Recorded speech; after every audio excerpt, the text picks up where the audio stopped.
Okay, it is 6:30 on July 8th, 2020. Welcome to our July 8th meeting. I'm Roger Arnold, Vice Chair. We're waiting for Claudette Brochu, Chair, who will join us and then resume the sharing of this meeting. In the interim, I'm hearing feedback. I don't know why. It's not my computer. Okay. Okay, so in the, I don't know why. Mary's maybe? Yeah, let me mute. Okay, better. Yeah, okay, great. So yes, so I should say beginning that we're conducting this meeting on Zoom due to COVID-19. We have the authorization from our legislative body. I should let you know that Robert Gear, Mary Layton, John Langus, are here from the board. We were joined by Herb Durfee, town manager, and Miranda Bergmeyer, the town manager's assistant. As I mentioned, we're waiting for Claudette Brochu to join us later. We're conducting this meeting via Zoom. We have posted this for the public, and it is being recorded, and that members of the public have the ability to participate. I didn't do the reading, but I think that was the gist. I should remind you that if you are participating via Zoom and you would like to make a comment, you go to participants and then use the raise hand function. And then if you are by phone, please push *9 and I will unmute you. I will recognize you until Claudette joins us, and then I will alert her that you would like to speak. Okay, so the first item on the agenda is the approval of the agenda. Anybody would like to make any additions, deletions, or reordering of the agenda at this time?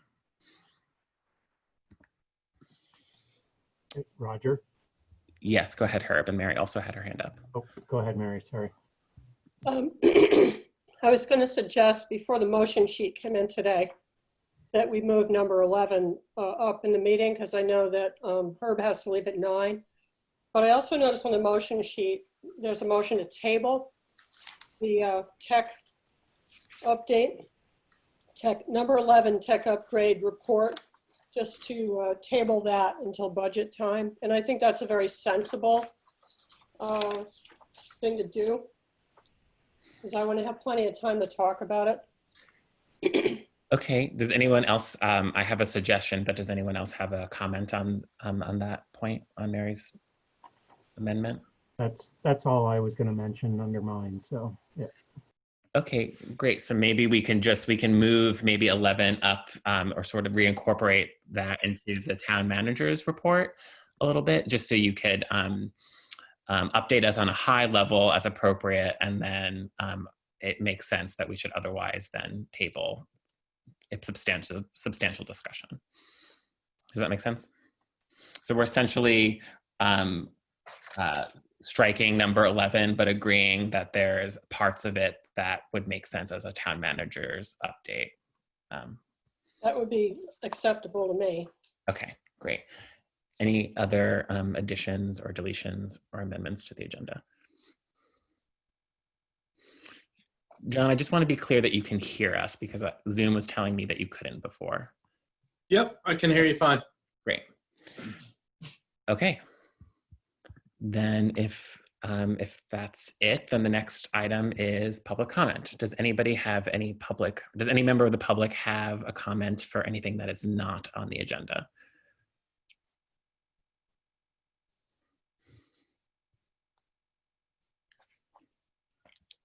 Wow. Okay.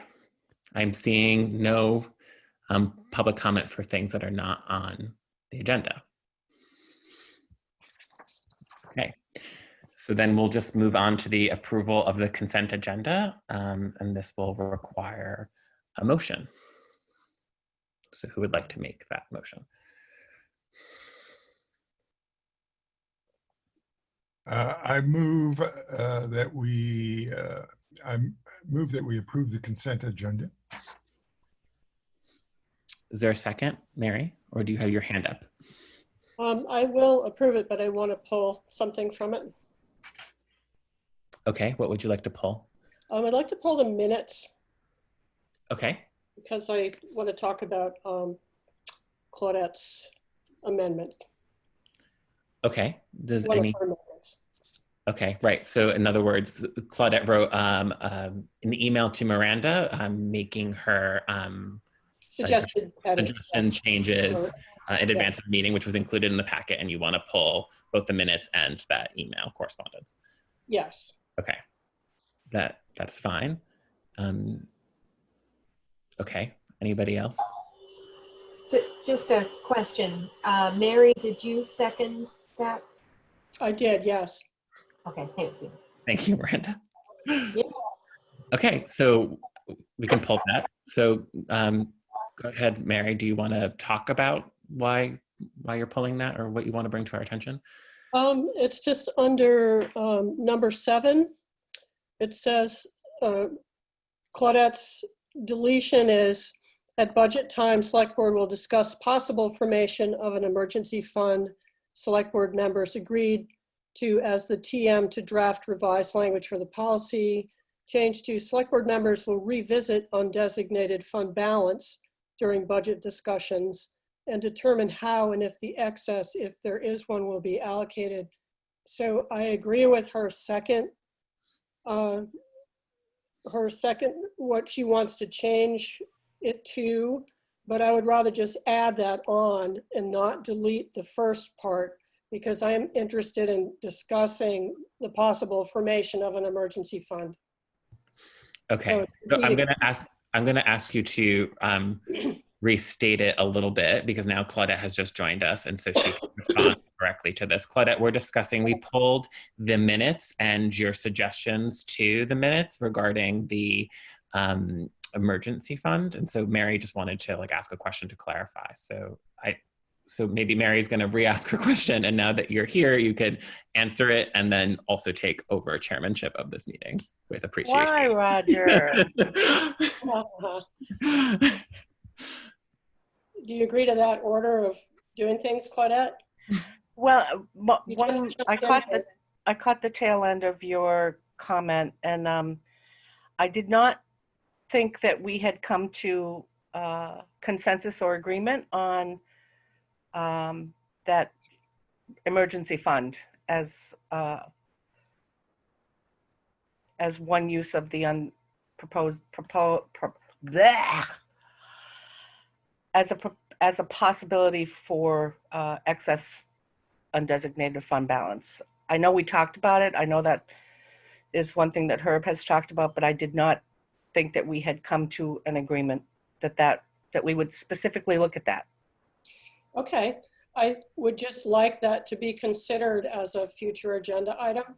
Sure, when I think everything is open when we get to the budget, and if we have an undesignated fund balance excess, what to do with it.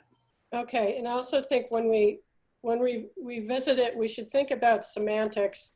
It has to do with the the model policy that was in the packet tonight, talking about a reserve fund, talking about undesignated fund. We should try to sort out what we're really talking about.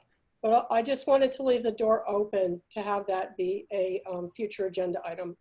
So, Mary, Well, can you just repeat the phrasing that you would like to see then, and so see if Claudette would agree with that? Well, Claudette wanted to delete, at budget time, Select Board will discuss possible formation of an emergency fund. Oh, it's a possible formation? Maybe Yeah. I misread the minutes.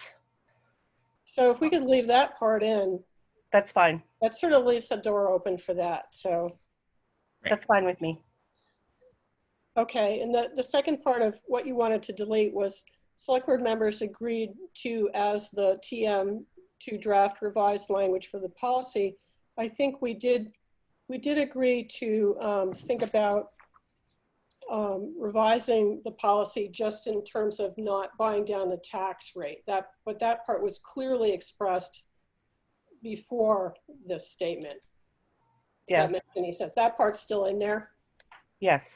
and that's what we're considering tonight. But yeah, if we leave the first sentence in, which was, again, at budget time, Select Board will discuss possible formation of an emergency fund. That would make me happy, just to leave that door open. Fine with me. Okay. So since you pulled that item, we need to now vote to accept it and as changed. Okay, let's see. First, you've got to vote on the other consent agenda, don't you? Because you've got to, sorry. Oh, vote on what we didn't pull. You've got your motion to accept the consent Correct. agenda seconded and, okay. We never voted. I never called for a vote on it. And Claudette might not realize that. I did not realize that, and since, Sorry. yeah, that's okay.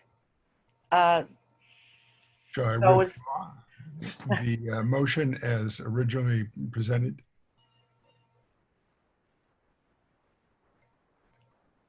Well, yes. Roger, it seems to me you guys accepted the consent agenda, but pulled the minutes. So, and That's right. you had a second on the, And we never voted. We did a first and a second. We never voted because rookie mistake. okay. So now we will vote on the consent agenda, excluding the minutes. Yep. Yes. Roger, how do you vote? Yes. Mary? Yes. Rob? Yes. Oh, John? Yes. And I'm not sure I can vote because I wasn't here when you had that discussion, so I will abstain from that. Cool. And now is there a motion to accept the minutes as amended tonight? I so move. Is there a second? Second. I don't know who got that second first, but whoever, okay, moved by Mary, seconded by John. Any further discussion? We'll go to a vote. Roger? Yes. Mary? Yes. Rob? Yes. John? Yes. And Claudette's a yes. Whew, smooth. That was great. Awesome. I'm glad you're back. The next item on the agenda is appointments to outstanding open positions. And we have one applicant for Finance Committee. Is there a motion? Is anyone willing to make a motion to appoint Linda Cook to the Finance Committee? I'm not sure. I got an email from Omer. I believe the term is a 2-year term and not a 3. Or maybe it's just the remainder of the Finance Committee that's a 2. Omar is raising his hand. Claudette. Omer, please clarify. Thank you. I didn't have time to catch up. No worries. So when we met, the charge, this Omer Tryman, 236 Main Street, Chair of the Finance Committee. When we first met, the charge asked the Finance Committee to set time. We had 5 members who were appointed plus the treasurer. And we decided to split those 5 into 2 seats that were 3-year terms and 3 seats that were 2-year terms. So all of the 2-year terms expired a couple of weeks ago. We did not get a term for what is effectively the open 7th seat because we didn't have 7 members in total. And so the open seats that have terms are all 2-year terms, and there's an open seat that does not have a term set. If that clarifies and doesn't further confuse. It clarifies for me. So this is either for the 2-year term. Oh, sorry, I get really paranoid with thunderstorms. So this is either a 2-year term or an undesignated or a term that's yet to be determined. But yeah, those are the seats that are open. So board, how do you want to address it as a 2-year term? Mary? If there's an undetermined term, is it likely to be more than 3 years long? I don't, In which case it would be a 3-year term. I don't have the charge of the finance committee in front of me, but I don't believe it can be any longer than 3. So if it's undetermined, it can't be more than 3. I don't know. I would think 2 might be the most reasonable way. I think last time when we originally did these, we just said for a term to be determined by the finance committee. Right. That Right, works. and then everyone just sort of decided amongst themselves at the finance committee meeting. That works for me. We just want a little bit of stagger, right, so that you don't have a whole slate of new people coming in all at once. So I just pulled it up so we can clarify and don't have to go back and make any changes. So the charge actually specifically says 3-year terms. The initial appointments are 1, 2, or 3 in order to stagger them. So the charge does say that all terms are 3 years. Right. So all new terms are 3 years. The initial After one. the initial stagger, that makes sense, actually. okay. So Some smart guy must have wrote that. thank you, Omer. So now, is there a motion to appoint Linda Cook to the Finance Committee for a 3-year term to expire in June 30th, 2023? I so I moved. so move, or Mary so moves. I'll second. All right. And at this point, I would like to ask Linda Cook if she wants to speak to her appointment or to her application. Well, hi, everybody, tonight. Thank you very much. I think I have some background as far as working with a number of select board budgets over the years with different town managers, so I understand process going forward there.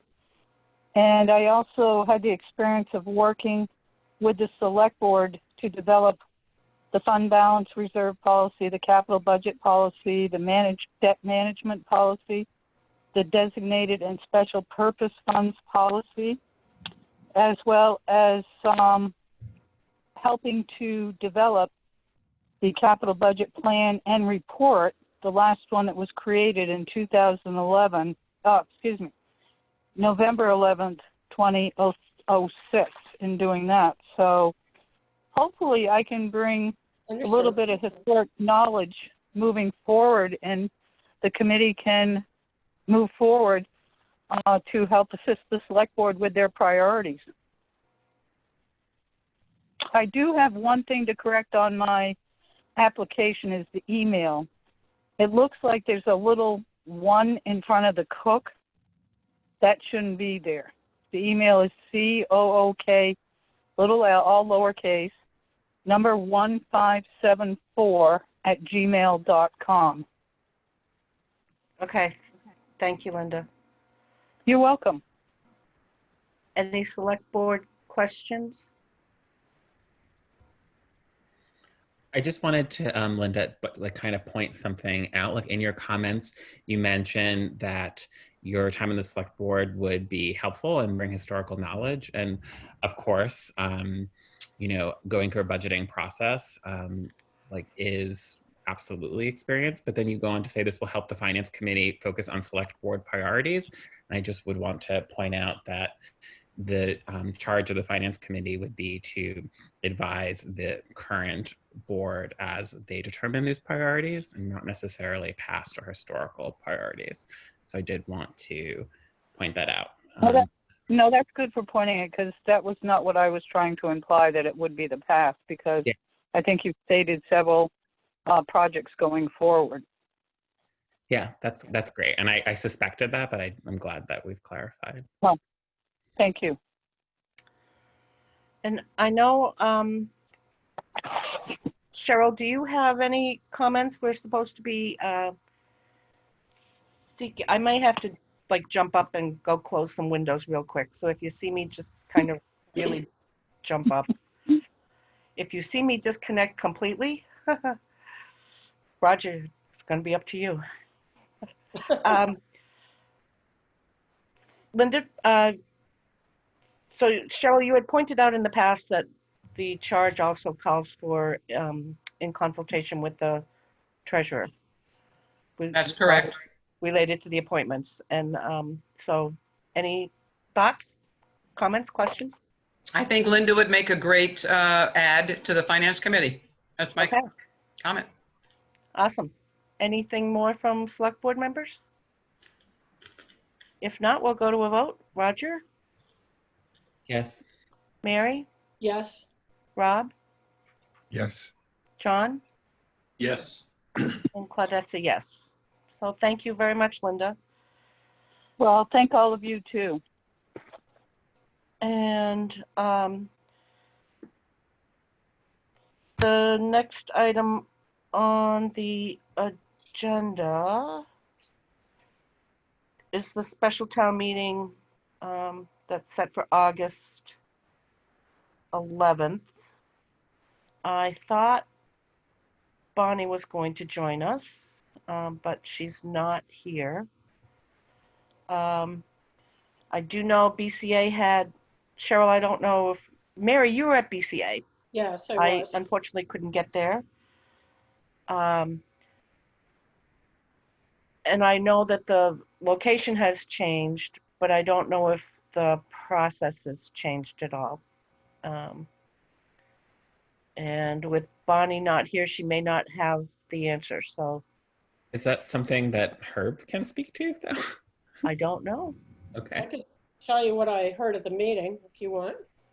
That'd be great, Mary. Just that I think there are about 450 or so absentee ballots so far, but still a significant number of people who haven't requested them. So there does need to be a way for in-person voting.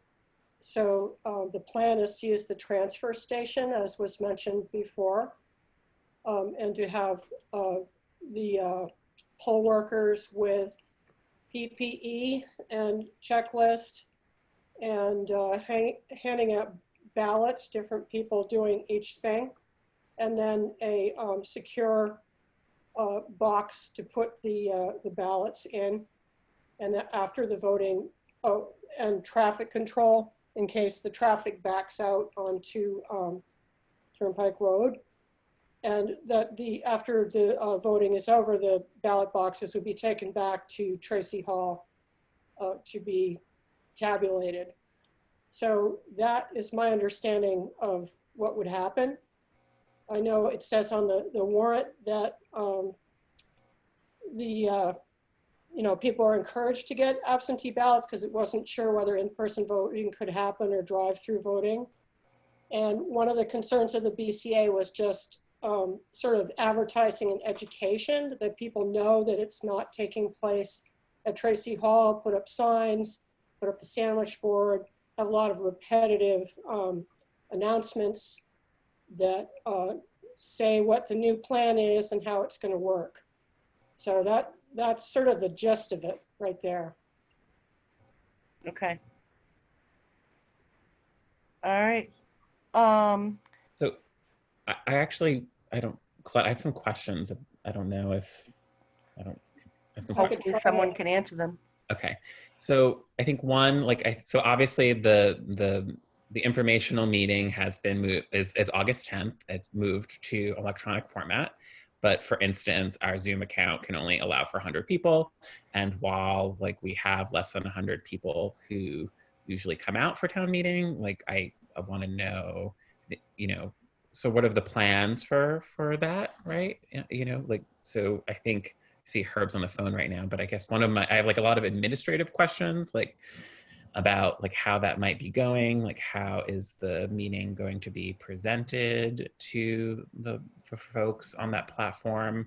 How are we moderating that space? How are we reaching out to our community to let them know that it's an online platform and making accommodations to the extent possible for folks who don't necessarily know that platform well? So I have I think I think Bonnie and Herb must have discussed some of this, and I just want to know more. Bonnie will be on in a couple minutes. I just talked to her. She was expecting that you wouldn't be rapidly going through the agenda tonight. I know. So she'll hop on in a second. Go ahead, Mary. Just that we did not discuss the, the August 10th meeting at all. Right. And But all of Roger's concerns, of course, we should deal with. And maybe Bonnie's had a chance to think about them, so we should too. The August 10th meeting is not Bonnie's responsibility. That's our responsibility. Okay, we better get organized. And it is on the agenda to discuss what are we gonna, how, so a lot of Roger's questions, I have the same. So I think Bonnie is on the line. Hi, I'm sorry you guys jumped ahead of your agenda. We're surprisingly efficient, that's all. Perfect. So did Mary give you any of the gist of what we decided at the BCA the other night? Yes, she did. Well, yes, she said your location has changed to transfer station. Yeah, I have to step aside for a second. Continue it out. So can you give us just a high level update, Bonnie, on sort of what was discussed at that meeting and what you know? Obviously, Sure. Change. What will the experience look like for our community, and then what protections are you putting in place, obviously, and then anything else we might need to know? Okay, am I unmuted? No, you're good. Okay. So after watching several clerks in the area do drive-through voting from March through Day, it has seemed to work out very, very efficiently. What has been happening is that one person will carry the full checklist. They'll go to a car, people will check in, and then they'll move forward. They'll receive the ballots they're voting. They'll take a moment, vote their ballots, and then step forward again, and they will deposit their or drive forward again. They'll deposit their ballots in the ballot boxes. Clearly, one for the primary, one for the 2 ballots people choose not to vote, and then one for the Article 8 voting. The Secretary's office, I believe, is going to be coming out with a directive that will allow clerks to start being able to process absentee ballots 30 days prior to an election, which means that after we get an absentee ballot back from the voter, we'll check it back in, verify everything is is correct, and we may just go ahead and feed them through the machine at that point.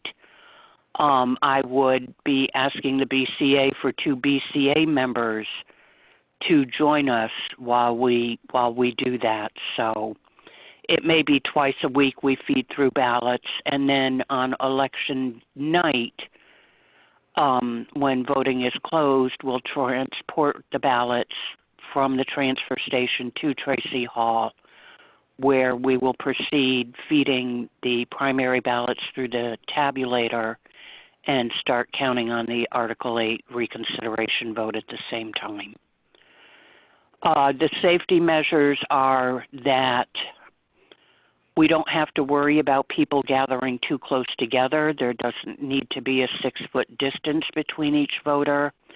We won't have to go in and disinfect right after somebody is voted. The only thing that we will have to wipe down when they're done is the clipboard that they'll be voting on. And I'm hoping to purchase golf pencils that they could either keep, or we can put them in a box and re-sterilize them for use down the road. So also what I discovered yesterday, after getting almost a 4-inch pile of postcards back from the Secretary's mailing, that mailing only had people requesting ballots for the primary and the November election. And at this point, we are just going to go ahead and with everybody that has requested a primary ballot be issued the opportunity to vote for the reconsideration article. So that's where we are. It's at this point, I think the easiest part of the whole process will actually be orchestrating the drive-through voting. We have an area for which people who have neglected to register to vote will be able to do their same-day registration. There may be times during the day where we may need assistance with traffic control, and I was going to reach out to the PD and the fire department to see the possibility of during our busiest times to have a little help with traffic control. So I've put about 3 months worth of thought into this, along with Judy, as what is the safest distancing, less contact way to safely perform an election. Okay. So Claudette, Chief Frank has her hand up, and then Rob also does, Rob Gear. Go ahead, Chief. Chief Frank, Norwich Police Department. We would be happy to help and assist with traffic. I just wanted to check and see if some decisions have been considered regarding alternate locations, such as maybe Dresden Fields. I do have a little concern with the amount of traffic at the transfer station that would get backed up on New Boston, that it might create a safety issue. So I just wanted us to think about that there might be some other locations which allow for a better facility to prevent some backup and potentially some safety concerns. The reason that we looked at the transfer station is because it is a one-directional flow of traffic, essentially, and we wouldn't have to worry about people holding up other people, jumping out of line, coming in the wrong way. We had honestly talked about the possibility of the public safety parking lot, but I immediately ruled that out for fear of a fire emergency or a police emergency. So that one, as ideal as it would be, is simply not going to function well for any of us. And the hope is that we really encourage absentee voting so that at the end of the day, you know, the possibility of having a large amount of drive-through voting is substantially decreased. We are trying to do everything to make this work well, have it be safe, and to hope that the voters take into consideration, you know, everything we're trying to do to make it easier for them to vote from their kitchen table or easy chair, to please take that opportunity and alleviate some of the traffic. Yep, the police department will be there to support you wherever it is. Maybe we can just touch base this week to firm up some details for traffic planning. Absolutely, Jen. Thank you so much. Rob, you had a question? When do the ballots go out? As soon as I can physically get them out, Rob. I'm hoping to start sending them out tomorrow, Friday at the latest. But, you know, right now, Judy and I are chasing our tails. The postcards are coming in so quick we can't even get them logged in the computer. Once they're logged in, they're going to go out the door as fast as I physically can get them out. Thank you. Roger? So just a question. So maybe like a couple weeks ago, at least, I requested my ballot through the Secretary of State's office. And I haven't received it. So two questions. Like one, if people already requested their ballot online, are you still Like, is there a chance that you're still working through that? And then 2, should I fill out the postcard just in case? The first question is if they've already requested a ballot. We're trying to work through this, and we're trying to get them out the door. And your second question, if you are absolutely certain that you had applied for your ballot request online, do not fill out the postcard. Use it as a bookmark, please. It's just going to take double entry on our half. And the ballots did not go out because the Secretary of State's office was very late in getting their ballot envelopes and ballot material to us, which is another thing that held up the works. So some of this is controllable and some of this is not within my control. Of course. All right. Well, thank you. Any other questions for Bonnie from the board? Yes, for me there is. Oh, what is it, Bonnie? Would you please, at your meetings, your future meetings, make some sort of a public statement reminding people that the polling place has changed to 24 New Boston Road, the Norwich transfer station, so that we can get the word out fast, furious, and repetitive. Okay, I think we only have one meeting prior to, but we will do what we can. That would be much appreciated. Any other board questions for Bonnie? Thank you, Bonnie. Now we'll Anybody on the board want to come in and help us stuff ballots and get them in the mail? I would be happy to, Bonnie. I'm available tomorrow afternoon and Friday afternoon. Put on a mask. We'll look forward to you tomorrow afternoon, Claudette. Okay, I'll be there. Okay. Yeah. I'll Thank email. you. I'll email you, Bonnie. I appreciate that challenge. Yeah. It's not a challenge. It's a serious request for help, Roger. Yeah, I hear that. But you to get in the trenches, right? So yeah. That's right. See what the other side is like. Okay. Okay, Bonnie, thank you. Thank you. You sure you don't need me for anything else? I don't think so. I think the rest of it's going to be the August 10th information session. We need to clarify some stuff there.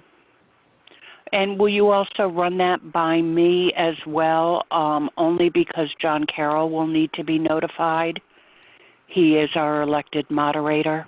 Yes. Absolutely. Okay. Okay.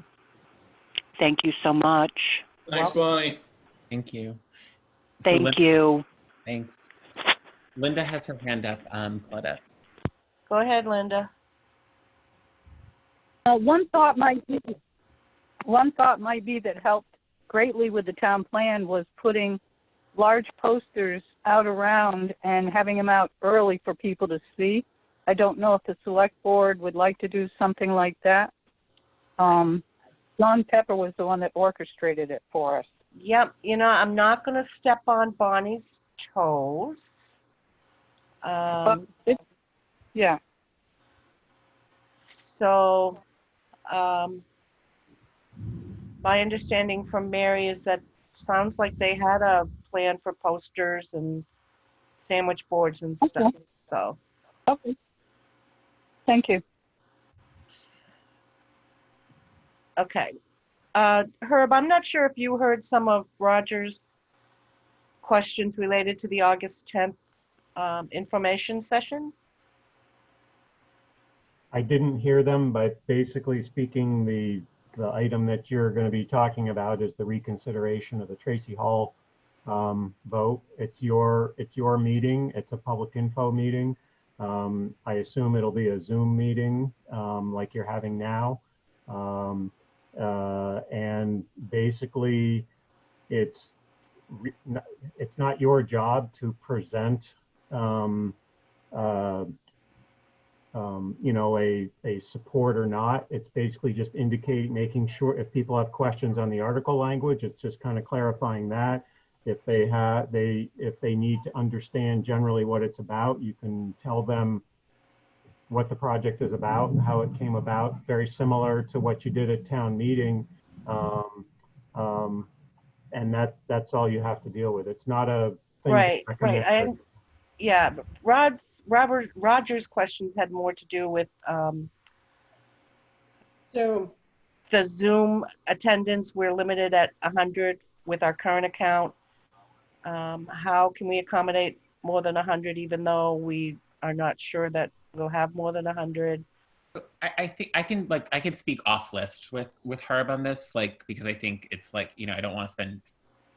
I mean, I don't think we have to spend too much time working through that. I think for me, I guess, like if we think that it's solely an online event, right? So this is a Zoom meeting that's just potentially larger, and that we have a version of the presentation from last time and reach out to, and obviously ensure that some folks who are really deeply conversant in this from the ad hoc committee are there to answer some technical questions. I think outside of that, then I think we're fine. But if we imagine that we wanted to do some kind of like hybrid thing, like if we wanted to have like public places for people to have access to it, particularly for folks who don't have broadband access, I want to know that requires obviously town support and town departments. And I just wanted to know what that looked like, if that's what we wanted to do. But if this is exclusively an online thing, so to speak, like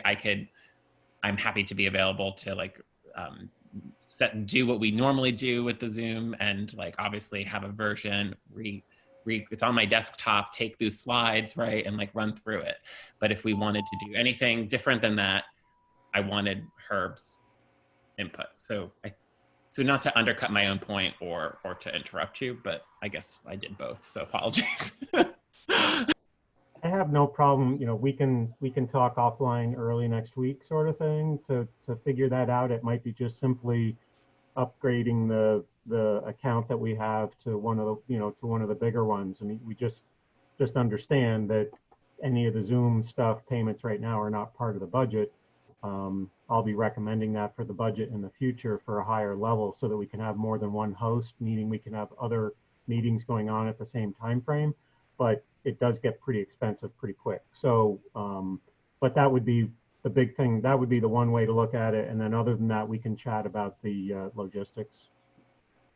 Yeah, and then what about, sorry, Mary has her hand up, but like, and I guess the suggestion I guess is for this group, like, do you want to do anything differently than that online meeting, and obviously promoting it, and then like working with Herb to figure out, if necessary, the administrative stuff? The Energy Committee has been doing the kind of, they've either had one meeting already, or they're planning on having one or two meetings leading up to that, with just like they did before, which is basically just trying to kind of offer additional opportunity for voters to be informed in terms of what the project's about. Mary, you had a question? yeah, I mean, it has to do partly with the reconsideration vote. Should we ask Energy Commission or committee people to be there to answer technical questions is one thing, if people have questions about it. And the other is, isn't another purpose of the election is just to elect people to unexpired terms? So should we have, and it might just be the listers, but should we have an opportunity for the candidate to speak? There are three positions to fill: cemetery, trustee of public funds, and lister. The moderator would take any questions with regard to public officials and those particular things. I assume that John Carroll, the moderator, would turn the meeting over to you folks as it pertains to the reconsideration.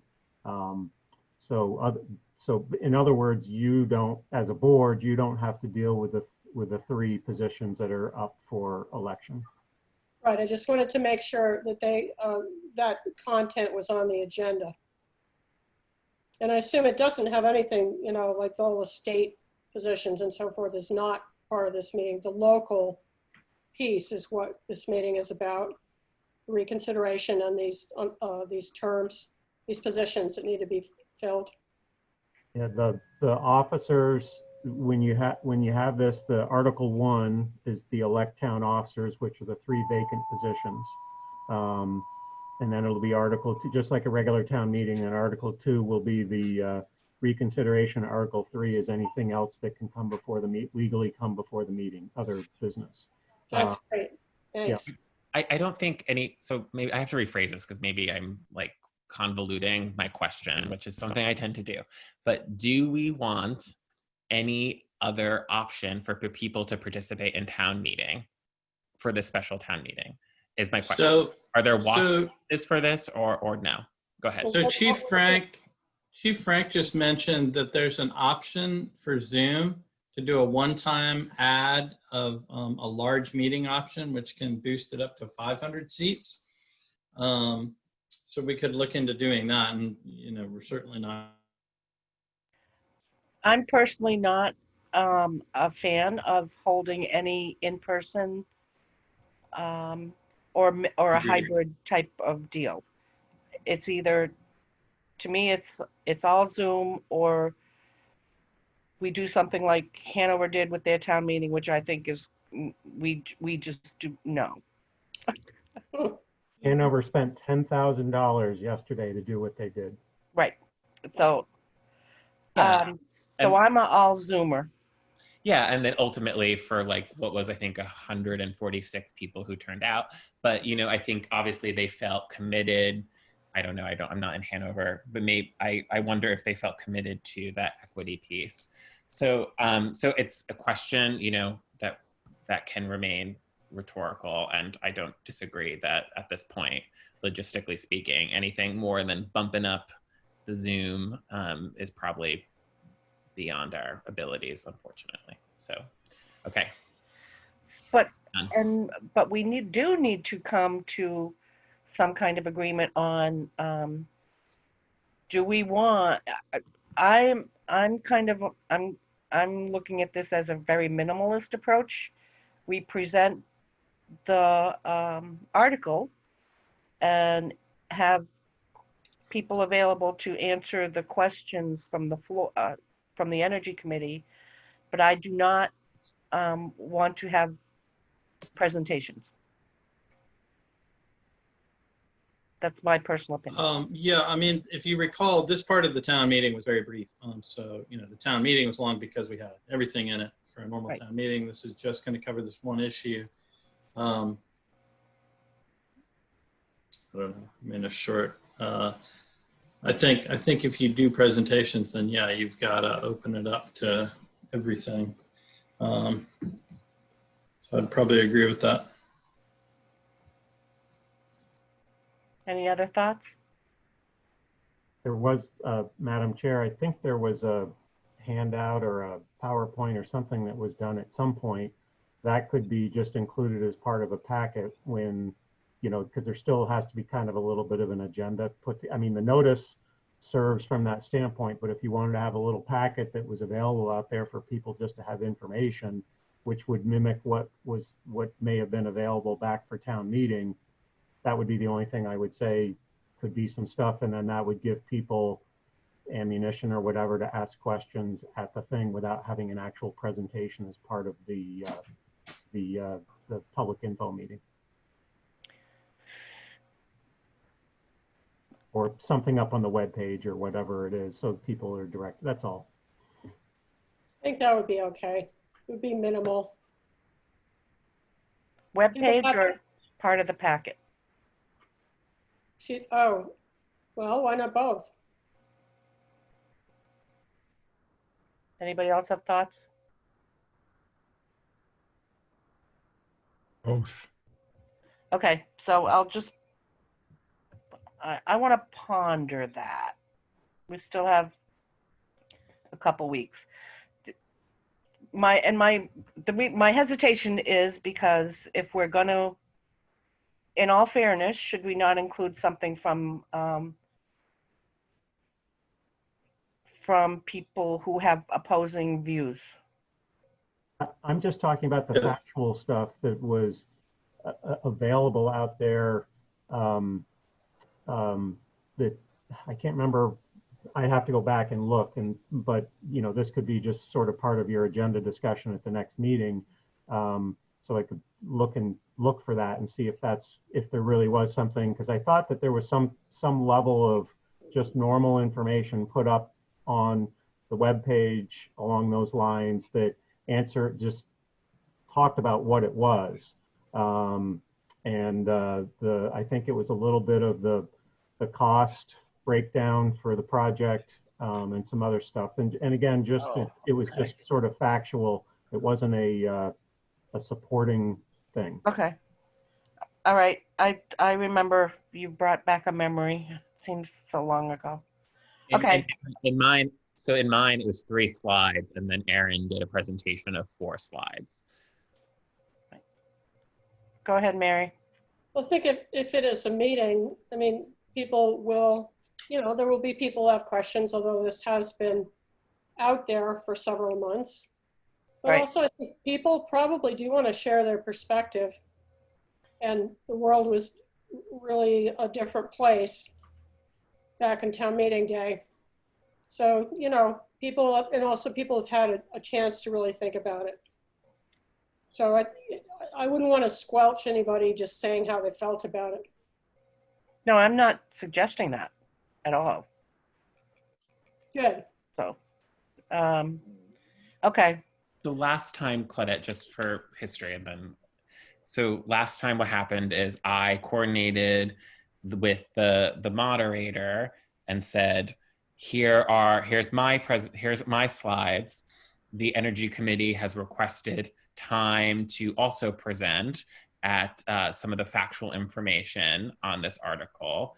And we sought permission from the moderator for that.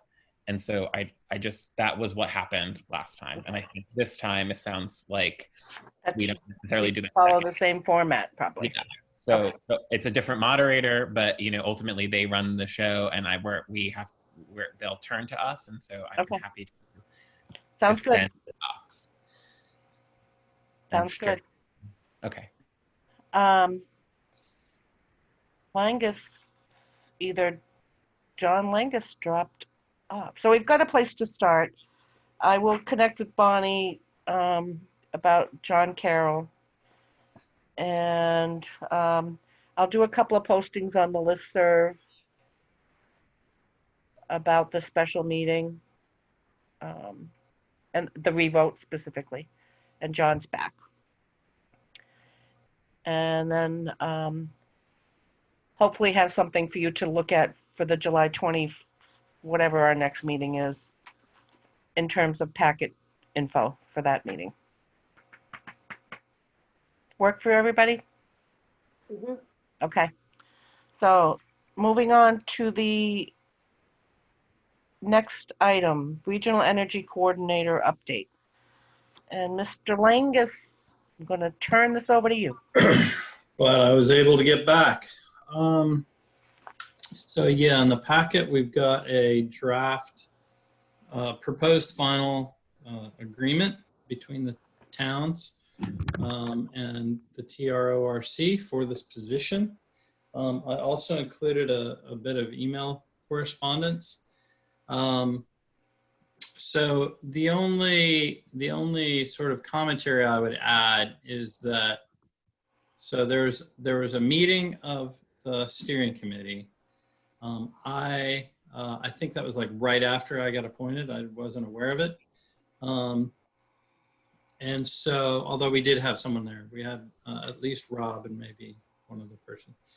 Sorry, not Rob, Rod. We were told at that meeting by TRORC that the steering committee would have a role in picking which resumes were selected for interviews, and then would have some sort of role in exploring these candidates. Having said that, then the TRORC did none of that. They didn't consult anyone. They picked a group of resumes that they wanted. They interviewed them, and they've decided who they want to hire. So, you know, it's exactly what the people that were reluctant about this position were concerned about. TRORC has a history of not being accountable, not being respectful of the small town democracies to which they are, you know, supposed to be, on whose behalf they're supposed to be acting. So, you know, I find that pretty disappointing. I probably don't go so far as to suggest that we shouldn't sign this, only because it was approved by a vote quite by a fairly large margin. It's a 1-year agreement. It will only be extended if all the towns agree to it. But I thought that was worth raising because I know that I'm not the only one that had that concern about the TRORC when we had the initial discussions about this, and thought it warranted a little bit of discussion here. And so, yeah, I'll leave it open to anyone else who wants to comment there. Mary?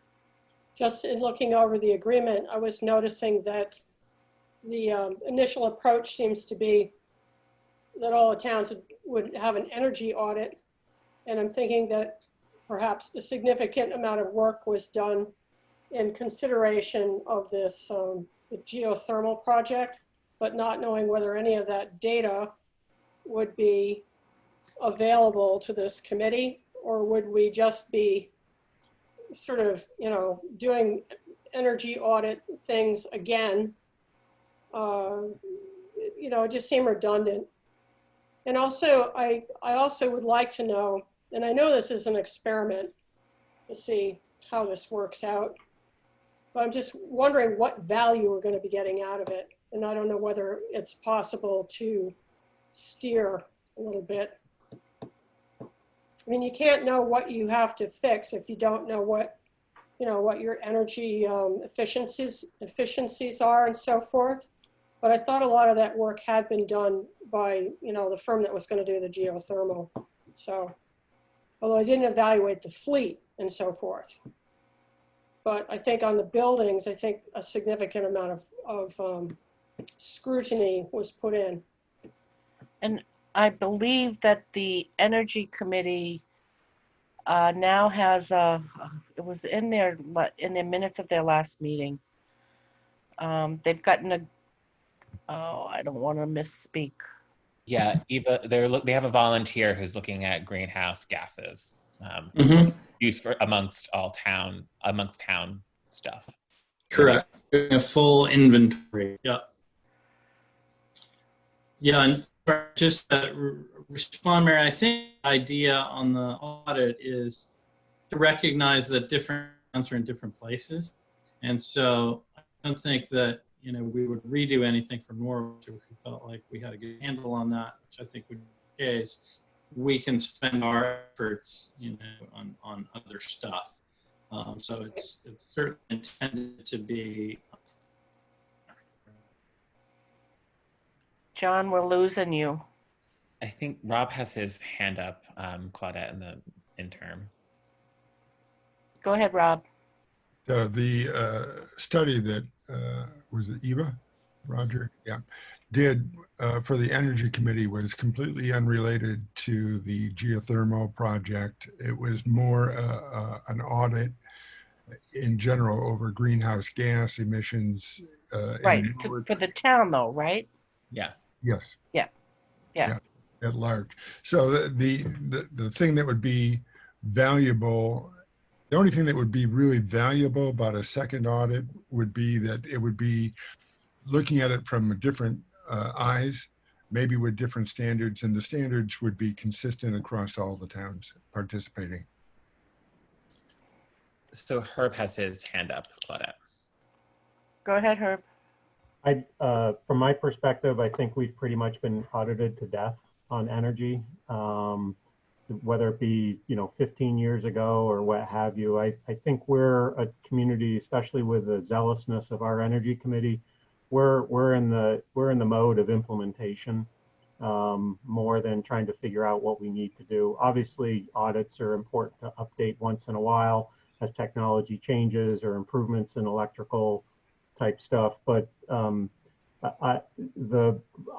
would, and this was part of my and Linda Gray's concern when we started talking about this, was that, you know, this really is not going to benefit Norwich if it's just going to be kind of a little bit of an audit in each community, and then you know, replace LED lights. That we need to be a step further than that. So that is a little bit of a concern that's out there. I do understand it's important to get a baseline of stuff, so whomever is in there, if there are, you know, joint things, intermunicipal things that we can deal with, great. But also having a regional perspective is important for everybody as a whole, even if we may be, along with Woodstock, light years ahead of some other communities. I do hope it is successful, but hearing what John Lang has said about the nature of this, I think we better be very careful about this and what path we're headed down with regard to the Regional Planning Commission. I was pleasantly surprised to see that the steering committee sort of gives Norwich and Woodstock, the larger entities that are shelling out the most cash, kind of the most effort, instead of having like equal time by that person divided up among the communities. It really looks like they divided the time up based on the amount, the value of the money of each community going in, which is probably pretty good at this point from the standpoint because of the way that Two Rivers did stuff. But hopefully that way we get more of the bang for the buck that we got. But I hope that we don't get into the situation where it's just going to be another energy audit for Norwich, and then we're done with our number of hours. Yeah. Oh, sorry. Go ahead, Roger. Roger, then Mary. So I think like, just to focus in on the agreement, like I would not sign this agreement as is. I mean, I agree. There's no reason why I'm not saying that we shouldn't necessarily fund this. I agree with John. I'm not interested in going against the authorization of a large percentage of our community who sees value in this position. But, you know, I think this contract or this agreement like could benefit from us asking some questions. And I think these questions should be informed by Rod and Linda, who previously represented us at these meetings, right? So, and I think, you know, I reached out to Linda, but I know she had another commitment and was going to try to make this meeting. So I do, and I know that Herb has also talked to them, but I think, you know, at the basis, like Herb mentioned, like, yes, they give us deference in the number of hours in recognition that we're shelling out most of the cash. But, you know, how does the number of hours, how does it divide up into a work week or a work day? And like, how does anyone, like, that's not how work works, right? Like, and that's particularly not how work works when you're like focused on a project. And so like the only way that the number of hours are going to be achieved in any like equal way is if the project is singular. And that project sounds like it's a form of an audit, which I think we've all established is not really valuable to our community.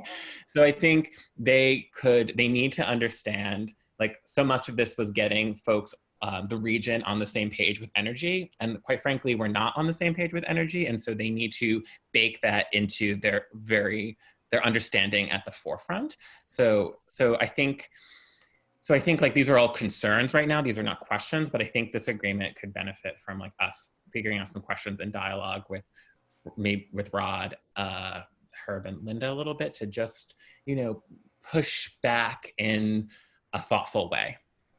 I think because I think, you know, seeing these track changes, first of all, who are these people who made these track changes on that agreement? I don't know them. And second, like, they're not of the steering committee. So I think they need to qualify the role of the steering committee. And then I think they also need to, like, you know, address things like non-binding. Like, I'm not interested in like a performative participation in this project that's supposed to be grassroots, right? So, you know, we're not giving our taxpayer dollars to a feather in this commission's cap, right? So we should now I'm off my little box, and I think we should just we should figure out some questions. I'm happy to send them to whoever we appoint to field it if that's something we think we should do. Mary? I'm wondering if on energy in general, especially if we're talking about municipal buildings, and if we're talking about having zero carbon emissions, it's very expensive to reconfigure the buildings so that they actually save the energy. So I'm wondering whether we also need to be thinking of something along the line of just carbon credits or offsetting, what we have. And I don't know how, I don't know how anybody feels about that, but if we're actually trying to reduce our carbon footprint, maybe it's more cost effective to do it that way rather than trying to deal with our buildings and get them down to zero. I want to wait until John gets back. Okay. Rob has his hand up. There's been a lot of discussion about the value of carbon offsets and how many of them are just to make you feel good. They don't do anything. They don't really accomplish anything that isn't already happening. So it's, I'm very much opposed to just latching your hopes on carbon offsets. Okay, thanks. And I had a question that I don't know if, I'm kind of along the lines of Roger. Plus I also, did anybody else add up the hours?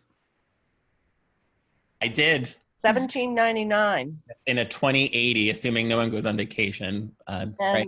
And last time I knew, an FTE was 2,000 hours. So what happened to those other 200 hours? Is my question. Doesn't sound like a good contract. The other aspect about the auditing of it and the accounting of it would be, do they do one 4-hour task and then apply 4 hours to separately to all the different towns? Right. Yeah. But meanwhile. Oh, here's Linda. I don't know if that will add to our discussion.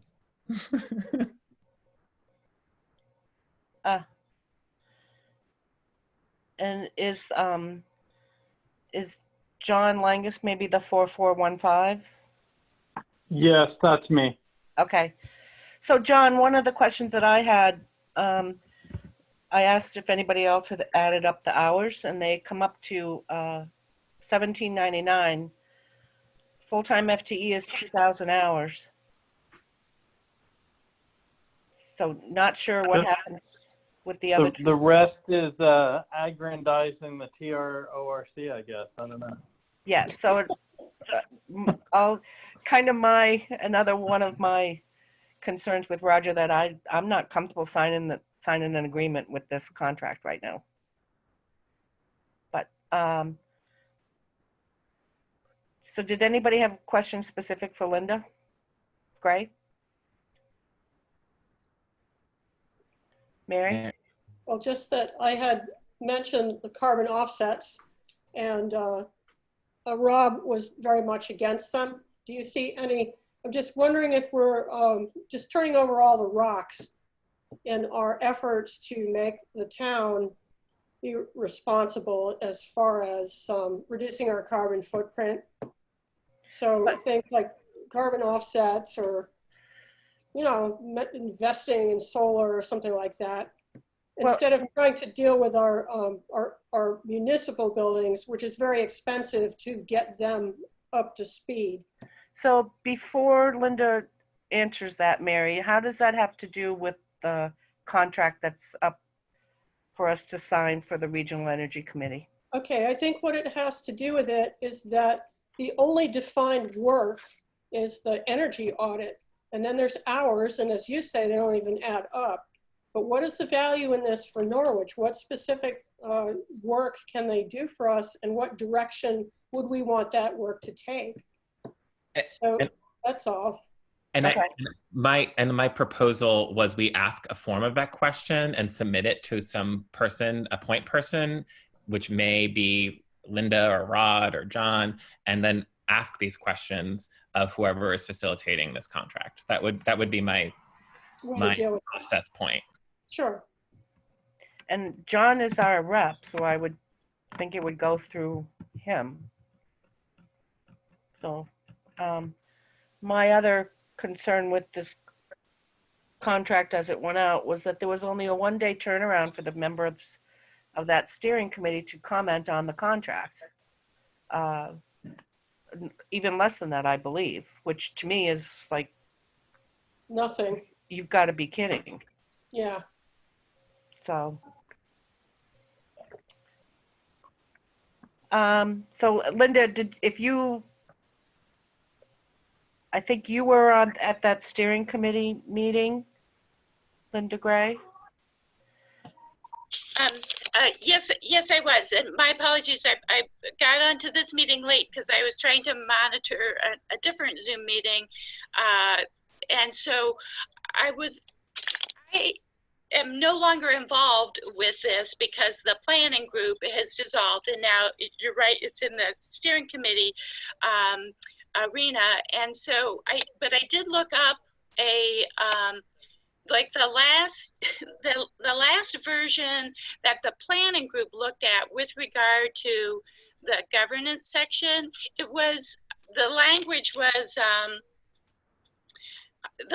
in the contract you're looking at now has gotten really, really more legalistic. So the one that our planning group looked at said the IREC will be a Two Rivers employee managed on a day-to-day basis by the Two Rivers Executive Director. Each participating town shall appoint a representative to a steering committee, which may provide input into the coordinator's work activities subject to budget limits and be the venue for overall direction of tasks.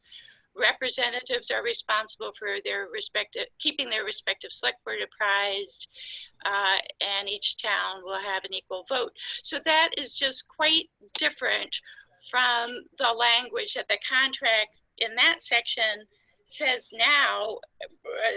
So it has a lot of stuff about very legalistic sounding stuff about how the Two Rivers Executive Director has sole authority and the steering committee has non-binding input. And so I agree with what I heard Roger saying, which is I think it would be appropriate just to come up with a list of questions that you have about the contract and ask John as the rep on the steering committee to pursue getting answers before you go forward with it. Thank you. So John Langus, do you get a fairly good sense of the questions that we want answered? Yeah, I believe I do. Okay. Mary? Do we really know if we can get anything out of this, which I'm getting more and more doubtful that we can, what direction would we want it to go? Like, what are we asking of them? Clarity on the contract, I think, ultimately.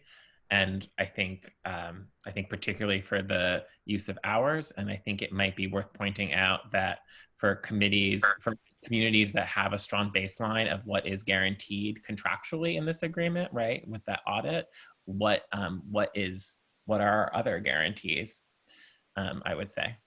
But I'm not asking, do we have any idea what we are thinking to get out of this? And I'm not sure that we do. Like the energy audit thing, I think we were kind of past that. But what really do we want to get out of it? I mean, we've gone down this road with this geothermal thing, and we know we have, old buildings that are kind of patchwork together, and then they're renovated.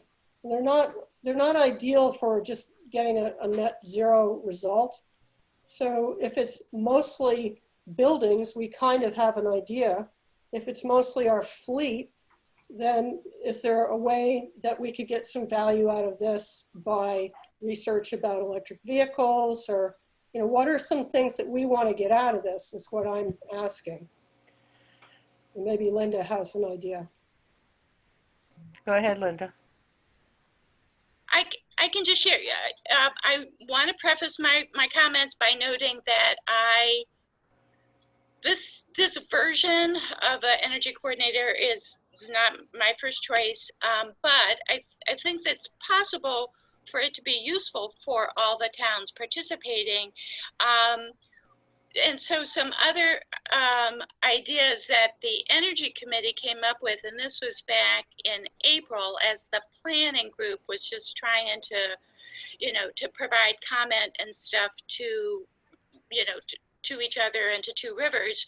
So there's, you know, ultimately, like, concepts we had was trying to like coordinate maybe bike paths across town borders, trying to, like, for in Norwich, so we lucked out and had a volunteer resident help with our greenhouse gas inventory, but there's further work that in the section of that kind of inventory called stroke 3, where, you know, where we could, you know, use some help.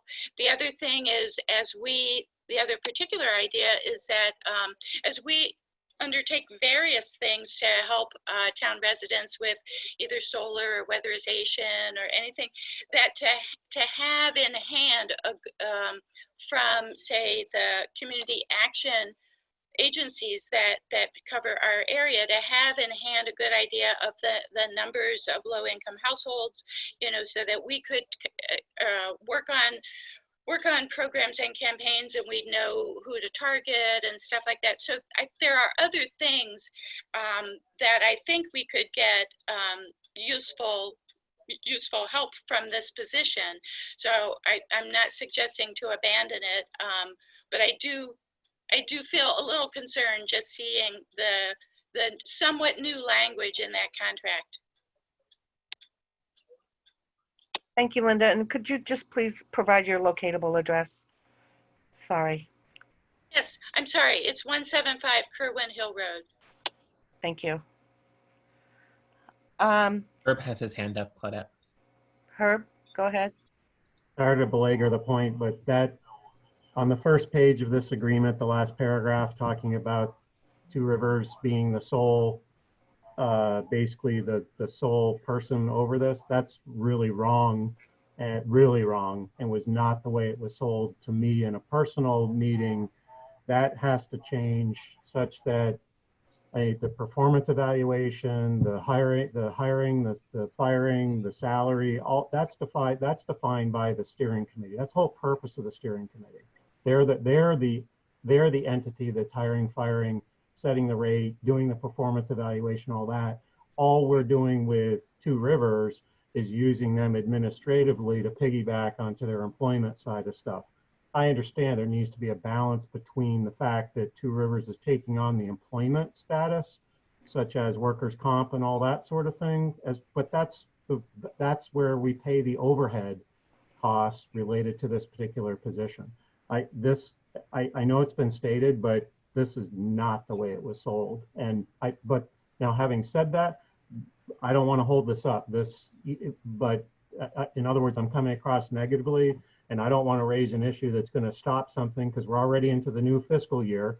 So probably that's where your hours are disappearing every day this is not approved. And then lastly, I'm doing that as a joke, but lastly, it's 2,080 hours, not 2,000 hours that makes up. So it's actually a lot more hours, 281 hours that are lost. Unless you take a week off for Christmas. Yeah, unless your FTE equivalent is not 40 hours a week. Yeah. So I want to wrap this up, and I'm getting a consensus from the board that we are not willing to vote to make a motion and or approve of this contract as it stands, and that we charge our representative, who's John Langus, to formulate a series of, he knows what he needs to do. Ask some questions, get some answers, share our concerns with, I can't remember the contact person from Two Rivers. Is that everybody? Right, from Yep. all of them, yeah. Everybody no, in I'm good agreement with with that? And it would be interesting to share all of our comments with the rest of the steering committee, because it would be. Oh, for sure. Yeah, no, it'll be a reply to the group email. Okay, then we will move on if everybody's okay with moving on. Do you want to take a break? Thanks, guys. Thank you, John. I almost erased all of our ahead that we were. Sorry about that. And John, if you don't have the document that Linda was talking about, the original draft. I do not have that. Linda, could you share that with John? Thank you very much. Okay. So my next question is, do we want to move on to policies or do we want to take a 10-minute break now? Probably a break. Yeah, let's go ahead and take a break since it's here in our agenda. Okay. 10 minutes. Back at 8:01. I believe all select board members are here. So resuming the select board meeting for July 8th. Our next item on the agenda are policy updates. The first one is the fund balance policy. Is there anyone willing to make a motion? Oh, Or we can discuss first and then make a motion, but we try to make a motion first and then discuss. okay, I'll move it. I move to hear as a first reading to amend the currently adopted fund balance reserve policy contained in the town master financial policy as follows, and to schedule a second reading with possible adoption on July 22nd, 2020. Is there a second? Second. So motion is made by Mary, seconded by Rob. And now, Mary, I think you wanted to comment? I would just that kind of briefly touch base with Herb on it and just try to include the one sentence change that says the undesignated fund will not be used to pay down the tax rate. That's the only change. I believe it's stated exactly like that. Any select board comments? Any other comments? So my one question is, can we adopt this and not just have it as a first read? Since there are minimal changes. It's fine with me. Willing to amend that motion? Okay, I will amend my motion. Let's see. To amend the currently adopted fund balance reserve policy contained in the town master financial policy. Okay, and that would be enough, right? I would do as presented, Mary, instead of as follows. I think I missed a area that Miranda was trying to get some input from me. Okay, I'm just going to read it again to try to get this clear. I move to amend the currently adopted fund balance reserve policy contained in the town master financial policy as presented. Rob, are you willing to second that? Yes. Thank you. Any other board comments? Seeing none, we'll take a vote. Mary, how do you vote? Roger? Yes. Rob? Yes. John? Yes. And Claudette's a yes. Okay. Moving on to the tax collection policy. Is anyone willing to make a motion on this one? And this would be a first read. I'll do it again. I move to hear as a first reading to amend as a strike all the currently adopted tax collection policy and procedure as presented and amended and to schedule the second reading with possible adoption on July 22nd, 2020. Second. Made by Mary, seconded by Rob. I'm not sure I understand what this motion is saying. Herb. Basically, what it's saying is that the document before you in its marked up state is the first reading itself, and what it's doing is substituting in its entirety the current policy as we move forward. That's the term strike all. Okay.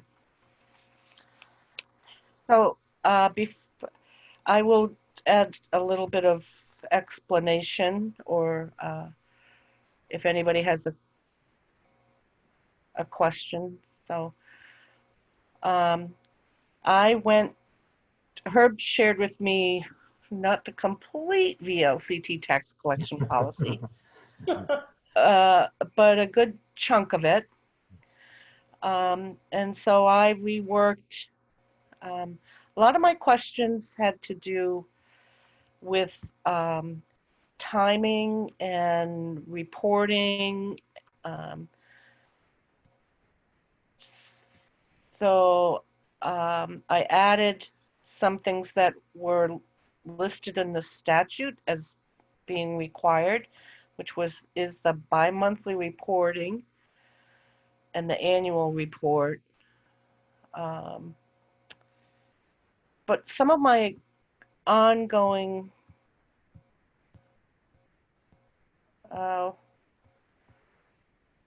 one of my biggest question for the board is, at what point or after how much time do we move to a tax collection status? I thought it was 15 days. Oh, no, that's just No, I mean, sorry, excuse me, to go to tax sale. Ah, okay. That is not not in any of the material, the half VLCT tax collection policy that I saw. It's not been in, it wasn't in the draft that I worked off of. So I'm wondering if that's my job as a delinquent tax collector. I make that determination. And the idea, though, is that you have to go through all this whole procedure first. And if all else fails, you can go into the tax sale process. However, there are some communities that never go into a tax sale process. They get as far as they possibly can and beg and scream and scratch, and then they just don't do it. Other communities, like I did in Fairhaven, you get to the point where you're done trying to scratch, plead, send out notices and all that, and you finally basically say it's time to go off to tax sale to collect the money that is owed the town, and stop having the other taxpayers take on the burden of this person's costs that they're not paying. So I don't mean to be, I'm just that's the way I would say is that each individual delinquent taxpayer is kind of different from another. Some people, there's legitimacy to why they haven't paid, and you get to a certain point, and then there are others that are they just don't pay, and you have to, it's kind of like you have to kind of feel it out as you go through the process, because again, you get to the point where someone's really willing to do a payment plan, and you get it going, and then all of a sudden they leave town, or there's something else pops up in their life, and it's ebb and flow. Sometimes you're in the middle. You can start a tax sale process, and then the person realizes that you're being really serious with them, and they start making some payments, or their mortgage company does, and then you back off. But you don't necessarily back it off until you get to a certain point, or that you feel that they are actually making effort toward paying off their delinquent taxes. It's an interesting process. So in the VLCT model, are we currently sending out letters monthly with payments and to the overdue or delinquent taxpayers? So basically, we do notices right now. We have very few delinquent taxpayers compared to most communities, and especially the community I used to work for. So this is a town that is not a major concern, but there are a number of repeat offenders that owe a significant amount of money. What we've traditionally done is we send out notices on a monthly basis with regard to the interest payments and everything that they owe, because it kicks in, and we try to set up payment arrangements with everybody. This is a process that I wanted to re-tackle with the retirement of Roberta, and I haven't been, because of the situation, haven't been able to really get into it. And then also the pandemic is here. So I do want to, the real reason why I went out and got the new handbook for delinquent tax collectors is to get back into the process that I used to deal with in Fairhaven, which is to make a stronger stand on those that are delinquent. And Becky's been doing a good job so far for a number of folks. There's definitely a couple other folks, though, that we need to step up and really get into some of the, like the appendices that you have, which have the other types of notices that are out there. But I am being sensitive to, there are individuals I'm purposely being sensitive with, because we're in a pandemic and some people are unemployed, that sort of thing. So yeah, that doesn't cover the 5 years in arrears. Right, that absolutely, and that's where, and Roberta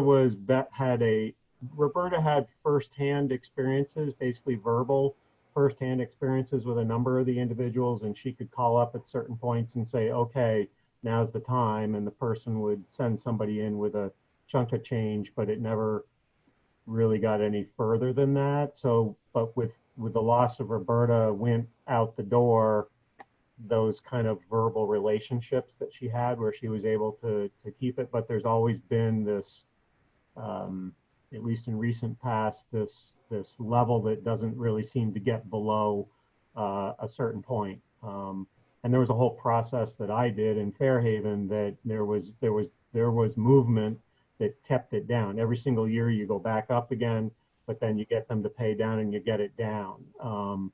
And that's the process that I want to get involved with. This town takes a very light approach traditionally to delinquent taxpayers. Mary, you had a question or a comment? Well, just wondering if all the different steps and notices and really trying to get people to work with you, if they don't work, that it basically would probably play out over a year at most, it sounds like, or even a few months less than that if you're going to get anywhere, is what it sounds like. This takes years in certain instances, absolutely. So And you're saying that in some instances it takes years to really clear everything out, that Yep. you just have to have a relationship, and sometimes you have to push a little bit, and Yep. sometimes you have to gather information and so forth. So Yeah, you do. There's a bunch of notices that you have to do, and it's important to do all of the noticing requirements because especially in Vermont law, the Vermont Constitution guarantees private property rights, unlike many other constitutions in the United States. Therefore, judges in Vermont, environmental court judges, are very much lean on the side of landowners.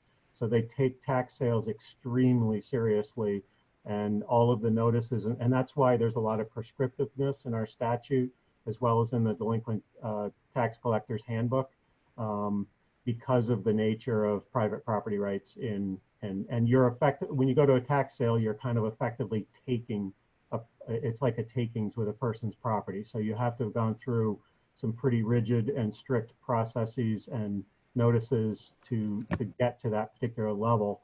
And essentially at any time along the way, the person can walk in with a chunk of cash and say, here you go, and you're done with the process.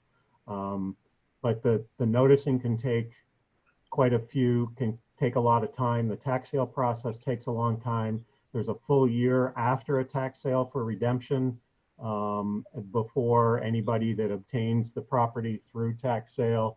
So it again tries to err on the side of the property owner because it's their property. And I guess my intent in this rewrite of this policy was to make sure that what what the delinquent tax collector is required by statute to do is done.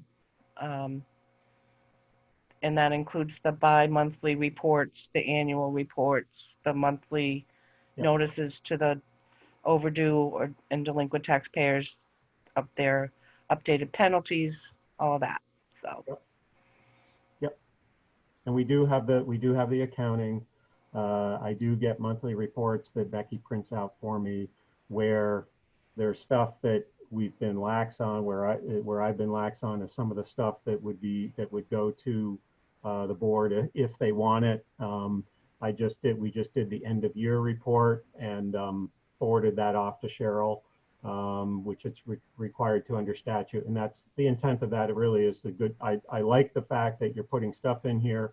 And so that because I do think we do need to go down the path. We used to do tax sales in Norwich, but I think there are a couple that we need to move toward in that process, and having this spelled out is going to be critical, especially if there is a fight that brews. Roger? So I think actually the comments back and forth on this policy are really instructive and helpful. I think Claudette and Herb put in the intellectual labor for us, right? So I appreciate the conversation that was happening in the comments. Is there anything, and I do think that, you both came at it from a different orientation. So has anything left outstanding? Is there any sort of disagreements that haven't been resolved in these track changes and these comments? Because otherwise I appreciate and defer to the conversation that you're having in the comments, if that makes sense. I think there were a couple of questions that Claudette recently sent me in some email that I haven't gotten to yet, but and she asked one of right out of the chute, she asked one of them, and that was the time frame to add a notices and into tax sale. Right. And then I just can't remember from any other email, but I've been trying to answer her questions, stick to the stuff, and I think, I agree with you that the back and forth with the comments is helpful. It gets, every time we send one out, though, it gets a little bit more complex because there's a different color that gets involved. But I think for me, it's been helpful to know what Claudette as a policymaker wants to see. And from my standpoint, I've been trying to share, just procedurally what seems to make sense versus not. And in this particular instance, these things, there is a lot of prescriptiveness to this, so that's why it's necessarily long in some instances. Yeah, and what I'm not sure of is I understand Herb's as the delinquent tax collector saying that he doesn't want to set a time frame for at which point we would proceed with a tax sale. And I don't remember, I don't recall what the handbook says about that, or if we as a board can write a policy that says, after 4 years, if no, whatever. Some of it is if they've entered a contract for payments and they stop paying, that part of it can lead to, if there's, so some of it is, I guess I don't. Can I interrupt for a second? Because I think I might have, I think I know where you're headed. It may be taking it away from going from notices to tax sale, but really somewhere in your policy aspect of things, you would say for any individual for a particular year of delinquency, that delinquency should not be on the books any longer than X. So whether that's 2 years, 1 year, 2.5 years, something like that, or shouldn't be on the books for longer than a year or a year and a half. And at that point, that would be, a recommendation that the delinquent tax collector move toward tax sale or other method. So, and Roger, to answer some of your questions, we got kind of a little bit, because I wanted to get this information into the packet. We haven't really completed our discussion about some of Okay, this. cool. So, Yeah, that makes sense. So, and I'll for a second reading, I'll like think about like this question that's being proposed. I mean, I think for me, like what comes down on the side of like what is most equitable and fair for a struggling taxpayer, right? And so I think if, you don't, in some ways, a discretion of a tax collector would mean that they could take into consideration all the storied circumstances behind that delinquency, and that's important. But at the same time, you don't want,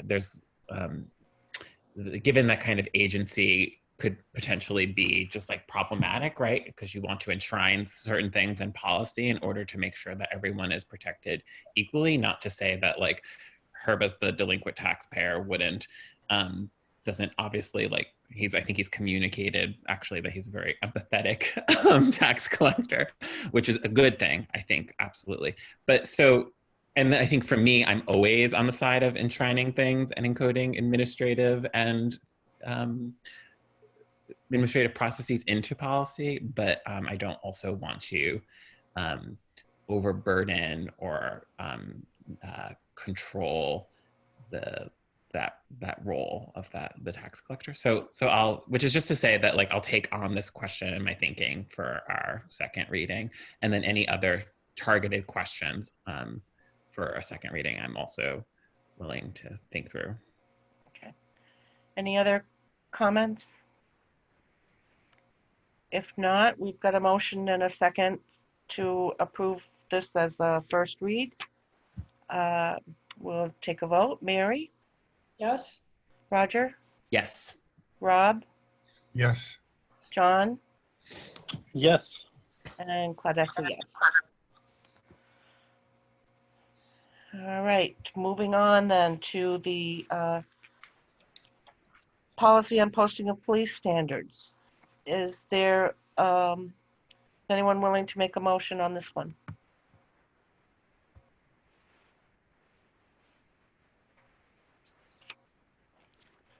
I'll do it. Okay. Let's see. I move to hear as a first reading for the adoption of a policy on posting of police standards as presented and amended, and to schedule the second reading with possible adoption on July 22nd, 2020. Is there a second? Second. Moved by Mary, seconded by John. So Roger, you want to give a little? Yeah, I think this should be quick because, and there are amendments that from the packet. I think just really quick, just for members of the public, that this version that you see in the packet is slightly different in the sense that I omitted educational materials and other broader reaches that were talked about at our last meeting. And then I also, through Claudette's suggestion, made sure that the exemptions, the Vermont Public Records Act exemptions, were one of the cited authorities. And so that's in there. And indeed, later on in the background section, it references the exemptions that law enforcement has in that statute. I think additionally, through Herb facilitated a conversation between himself, Chief Frank, and me this afternoon, where I think Chief Frank and she'll, I imagine, will have an opportunity to speak, talked about the importance of like language differences in like the proposed policies, and just I think like ultimately requesting that those words are reflected or grounded in what the department actually has, right? So rather than saying something like standards, you would say something like standard operating procedures, and you would also use key department directives. These were her suggestions, and that was coming from both what is grounded in actual practice, and then in looking at some other police department, other law enforcement agencies. So I think what we should our policy needs to change to say, to reference key department directives and standard operating procedures. And indeed, the use of force or duty to intervene policy, which I believe is SOP 61, that was posted and circulated a little bit for public knowledge, is indeed a standard operating procedure. So it makes sense to use that that language. I think otherwise, I think we were all in agreement that the stated purpose of this policy is of value. And I appreciated the conversation. I think it was helpful in also learning a little bit about how training has an importance and role in police practice, sort of outside of the realm of policy. Chief Frank also updated, just shared some of the own policy work she's done the past year. I think the only thing that will need to come into play for a reading two, and then I'll stop talking, is this idea of the word training that's in there. We just didn't have time to have a full discussion, and Chief Frank was making time because she was effectively, had some calls. She was working, and then someone else was using the Zoom account, right? So we had 40 minutes under the free software. So which was good because we had a focused conversation. But anyway, I digress. The only thing that's left is this idea of training. There's a Rule 13 compliance, she pointed out, which is subject to like different authorities, and which they have their own public posting procedures, and not wanting to get into the messiness of how things change with those authorities. But I was interested in any kind of training that our department may take on that is outside of what's proposed by the Vermont criminal justice authorities, but is unique to our town. Like, where would that go? How would that be posted? I think that's like an open question that we're still discussing.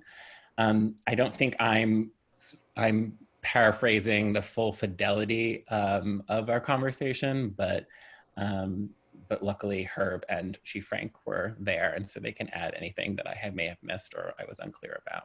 But I think generally we need to amend our motion to reflect key department directives and standard operating procedures, because that is both most accurate that is more accurate, and then to our department, and then it is also most useful for the public.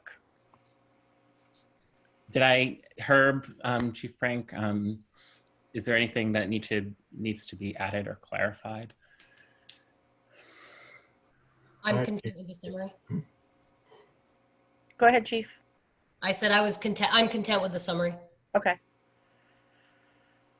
And the same thing from me. I felt Roger was very open ears to the suggestions that the chief made, and I was pleased to hear that. And I think vice versa. I think the chief got a better understanding of where Roger was coming with regard to this policy. Okay. So Roger, you stated you wanted to amend the motion? Yes, and actually, so let me just look up like the packet, sorry. So in other words, it would say, to make information available online easily accessible to the public in order to educate Norwich residents about law enforcement, standard operating procedures, and key department directives, I think is how the policy should read. And I think for the second, there's still training in the current policy, and I think that could pass through for the first reading, but I think we need to come back to that with the knowledge. I think we need to come back to that a little bit. Miranda also has her hand up, and so does Mary. Oh, if I could. So the motion appears to have a title of a policy. Is it clear what the title of the policy is? And I don't think it should be a sentence, if that makes any sense. So you could say it's a policy. So the policy title is a policy requiring the Norwich Police Department to publish standards, policies, procedures, and training online. It could instead read a policy requiring the Norwich Police Department to publish standard operating procedures and key department directives. And you could shorten it to, it could say, the motion could say a policy requiring, a policy on the publishing of police standard operating procedures and key department directives. Is that clear? Sort of, so long. It's shorter than it was, Mary, at your request. Good. No. Good. I'm just trying to absorb it. Yeah, and I think, you know, this question, I think we'll have a second reading. And so this idea of what a key department directive is, what a standing operating procedure is, what is a temporary directive, I think Chief Frank could talk to us about, right? But I think I'm just summarizing where we are for this first reading. I know it's a good direction. It's a good direction. I think it needs a little clarity, but I do like the direction you're going in. I'm glad you're collaborating with Herb and Chief Frank too, to sort it out. Well, I will say that I collaborated first with Claudette because we are. No, so Claudette, sorry. So, which is just, and I think that's important because I do think, you know, I think obviously we're all coming from different knowledge claims to to represent our community on this issue, on this policy, but I do think there's a role in policymakers beginning that conversation. And so while I appreciated the call out that we needed to have a conversation, I think it's really appropriate that policymakers who are elected to represent people, you know, could potentially lead these conversations. So I agree with that. I also think it's important to know what you don't know. And so there's a somewhat of a technical aspect to this as well. So it is appropriate to just learn some of that technical background. Yeah, it was certainly instructive. And indeed, like other police departments use different words to communicate the same things. And so I found that really, that's why the conversation was useful. Yes. I'm hoping it can be, that the language can be clear and concise, just so that citizens will know what the result is. Because it does seem as though there is a different language, a different culture. So there needs to be some mediation, I think, to just make it clear and for anybody who wants to access the information. Indeed, that's the purpose of the policy in some ways, right? And then Chief Frank has her hand up, as does Miranda, Claudette. I think Miranda was first, and I'm thinking she's probably going to ask the same thing I was. I don't know. I still am completely unsure what the amended motion is. Right, and were you saying, Roger, that you're amending the title of the policy, or are you amending language in the motion? Both have to change. Okay, I guess for my purpose, I just need to know what the motion says. Yeah, and so the motion needs to be amended, and I can make that motion whenever. I'm happy to make that motion for the group. Can we retract the original motion first? Yeah, I will withdraw. Is that how I say it? Withdraw my motion. And I don't know if that's formal. Who was the second one on that? It was John Langus. John, are you okay with that? Yes, I'm fine with that. Okay. And then Chief, you had your hand up? I was just speaking to the recommended modification on this end, which would be something along the lines of a policy requiring the Norwich Police Department to publish key department directives and key standard operating procedures. We did not get a chance to talk about training, and I think that's a much larger discussion that we're probably going to have a little more need to further out. So I would have concerns if that was in the first reading that could potentially be moved forward. Thank you. I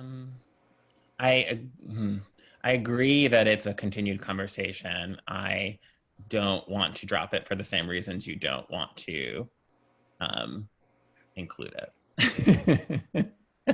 Of course, it's the one thing that we didn't have time for, so that's where we're at here. Herb or Claudette, do you have suggestions for that? Why don't, my suggestion would be to read,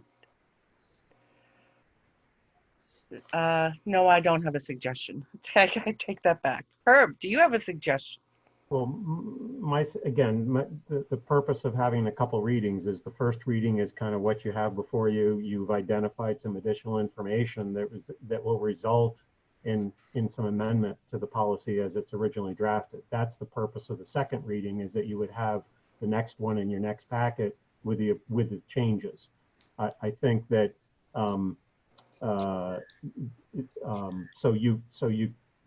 that's the purpose of that. So I think that you could go forward with that. The only thing I would add with regard to the training, and again, I'm not a boots on the ground person on that. So there is additional discussion that has to occur with regard to training. You could either leave it in now with the idea that there's going to be discussion before the 22nd meeting, or you could omit it for right now and continue to have some of that discussion, and then at the second reading decide whether you need to incorporate something in. The only other thing I would say is that in either case, you can always amend your policy down the road. So if there's something that has to come in later on or even taken out, that's the purpose of the amendment process. So if I'm hearing you, you're saying go with what the motion reads now, because it is the first read, knowing that for the second read, both the title and the content will probably change. Right, the result of tonight's discussion should be woven into the second reading, yeah. Yeah, so then we wouldn't necessarily need to withdraw our motion, and I'm comfortable stating in some kind of formalized motion kind of way that further that, I'm happy to carry in the motion that something about, no, because that's inherent in what it is, right? It's just a first read. So Mary, would you like to make your motion again, just as it's written? Oh goodness, okay. The one thing we didn't discuss, otherwise we would have otherwise been perfectly curated in our. Okay, so just as written here. Just as written. I move to hear as a first reading for the adoption of a policy on posting of police standards as presented and amended, and to schedule the second reading with possible adoption on July 22nd, 2020. John, you willing to second that motion again? I second that motion. Any further discussion? Okay, then we'll call a vote. Mary? Yes. Roger? Yes. Rob? Yes. John? Yes. And Claudette's a yes. So thank you. Oh. Something just hit my house. Stick. I'm just gonna, anyway. Nothing's going off. Okay. The next item on the agenda is the penalty for non-compliance with the homestead declaration. We currently charge an 8% penalty for people who don't file their homestead declaration in time. Different towns charge differently. Some don't penalize at all. Some penalize 4%. Just wondering if anybody is willing to make a motion, or do you want a discussion?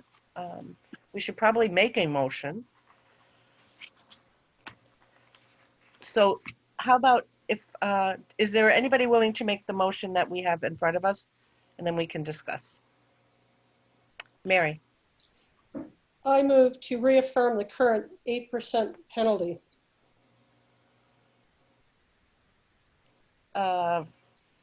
Of the, for non-compliance with the homestead declaration. Thank you. Is there a second? Nobody likes it. I'll second it just to get the discussion going. So what do select board members think? Leave it, cut it, drop it completely?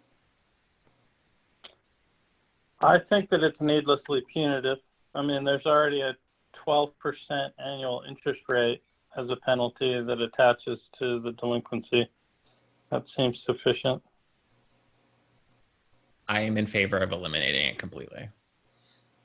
But I don't know I don't know if there's, I think for moral reasons, quite frankly, but if there is any revenue or budgetary considerations that I need to make, I would turn to Herb for that, who has his hand up. Claudette. Just to be clear, this is not the penalty related to lack of paying your property taxes. This is the actual filing of your homestead declaration so that if you have so as a, for instance, in Norwich, the non-homestead tax rate is actually less than the homestead tax rate.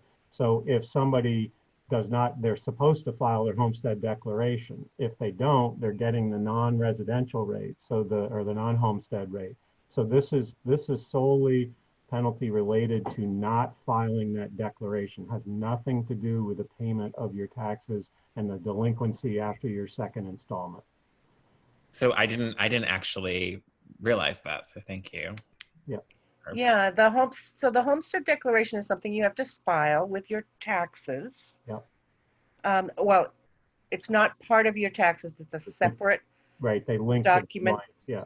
It's a separate declaration that is typically due when the same day as your taxes are due. Income tax. If you do not file, or your filing is incomplete, or or for whatever reasons, it doesn't get to the Department of Taxes, the town can penalize those people 8% per. Up to 8% of their help me out here, Cheryl. Hold on. I'm going to mute Cheryl. It's the education tax liability on the property. Sorry. Right. Yeah. Right. And there's a lot of work that goes on, I will add, on behalf of the staff of a town when homestead declarations are not filed on time. And, it requires reissuing tax bills. It costs, time, money, postage. And there is an appeal process, so people can appeal. So, but I think if you make a decision not to, you can't hold the next board to that decision. It's always up for an annual decision. But anyway, I would support keeping it. Mary? I'd support keeping it too. That I just don't think if you're doing your taxes, it is linked. It's pretty obvious that it's there. There are lots of reminders. And I think it's just sort of gets people's attention. If you know that you have that, maybe you're going to pay attention. But so it's the 8% versus something else. Well, it could be maybe it would be 5%, but I think something noticeable would be good. John? So a year or two ago, there was a circumstance where one of our neighbors had recently become a widow. Her husband had always dealt with this, and she thought it was taken care of, and it wasn't. And so, I think that the problem with this is that it wasn't written up to have any sort of discretion, and that is presumably because people didn't want, doing favors for friends or something like that. I'm sure there was a legitimate reason, but it's quite punitive. But well, in that case, is there a way, as Cheryl said, you could have an appeal? Is there just a way that it mainly gets people's attention? But if there's special circumstances, they could be worked out. They would have to appeal. They'd have to appeal, but that is available, right? Yes, it is. Cheryl has her hand up. Yeah. Go ahead, Cheryl. Yeah. Right, there is an appeal process, and last year we handled one at the Lister's office, and we granted the appeal and the fee was waived. Should the listers not, it goes on to the BCA, and there's an opportunity for the select board to consider removing it for any hardship cases. So there are several options for this, but again, it's an annual requirement that just gets done with your taxes, but you don't even have to wait to do your taxes. There's no benefit to waiting to do your taxes to file your homestead declaration. You can go online and do it, and you're done, and then file your taxes on the 15th of April like you used to. Rob, do you have any thoughts? No, as long as the appeal process is there and it's used successfully on occasion, that would work for me. Roger, change in thoughts, or are you still? Well, I mean, it seems like the consent, so it seems like, I think John and I are saying at the very least it's unnecessary punitive, right? So like maybe we may wish to look at ways to make it less punitive. And I think there's actually lots of circumstances that, someone wouldn't have the ability to go through appeal process. Like if they're missing their homestead declaration, they may very well be missing an appeal process. Now Herb has his hand up as well as Cheryl. The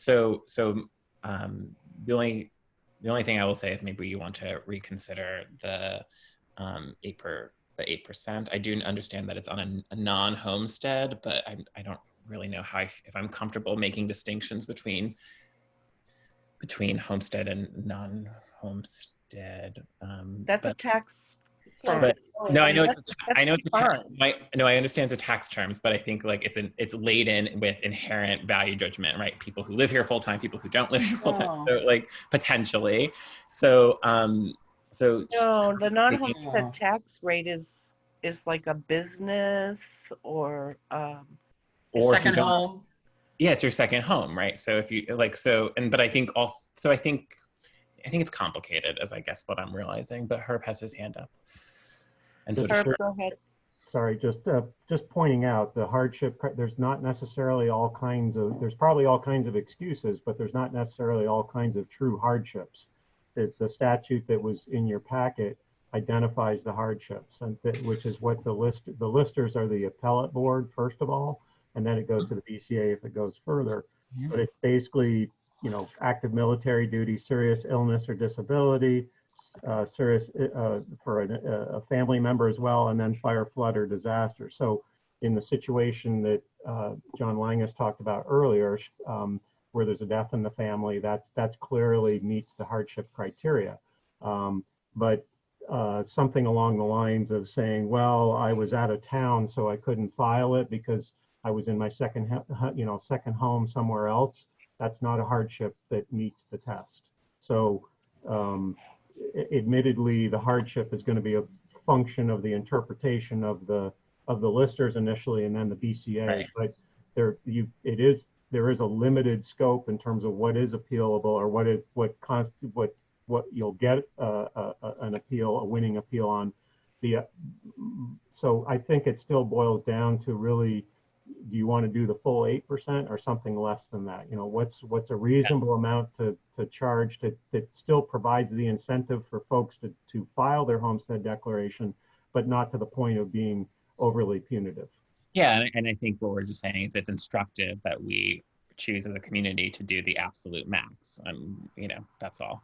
So Cheryl has her hand up.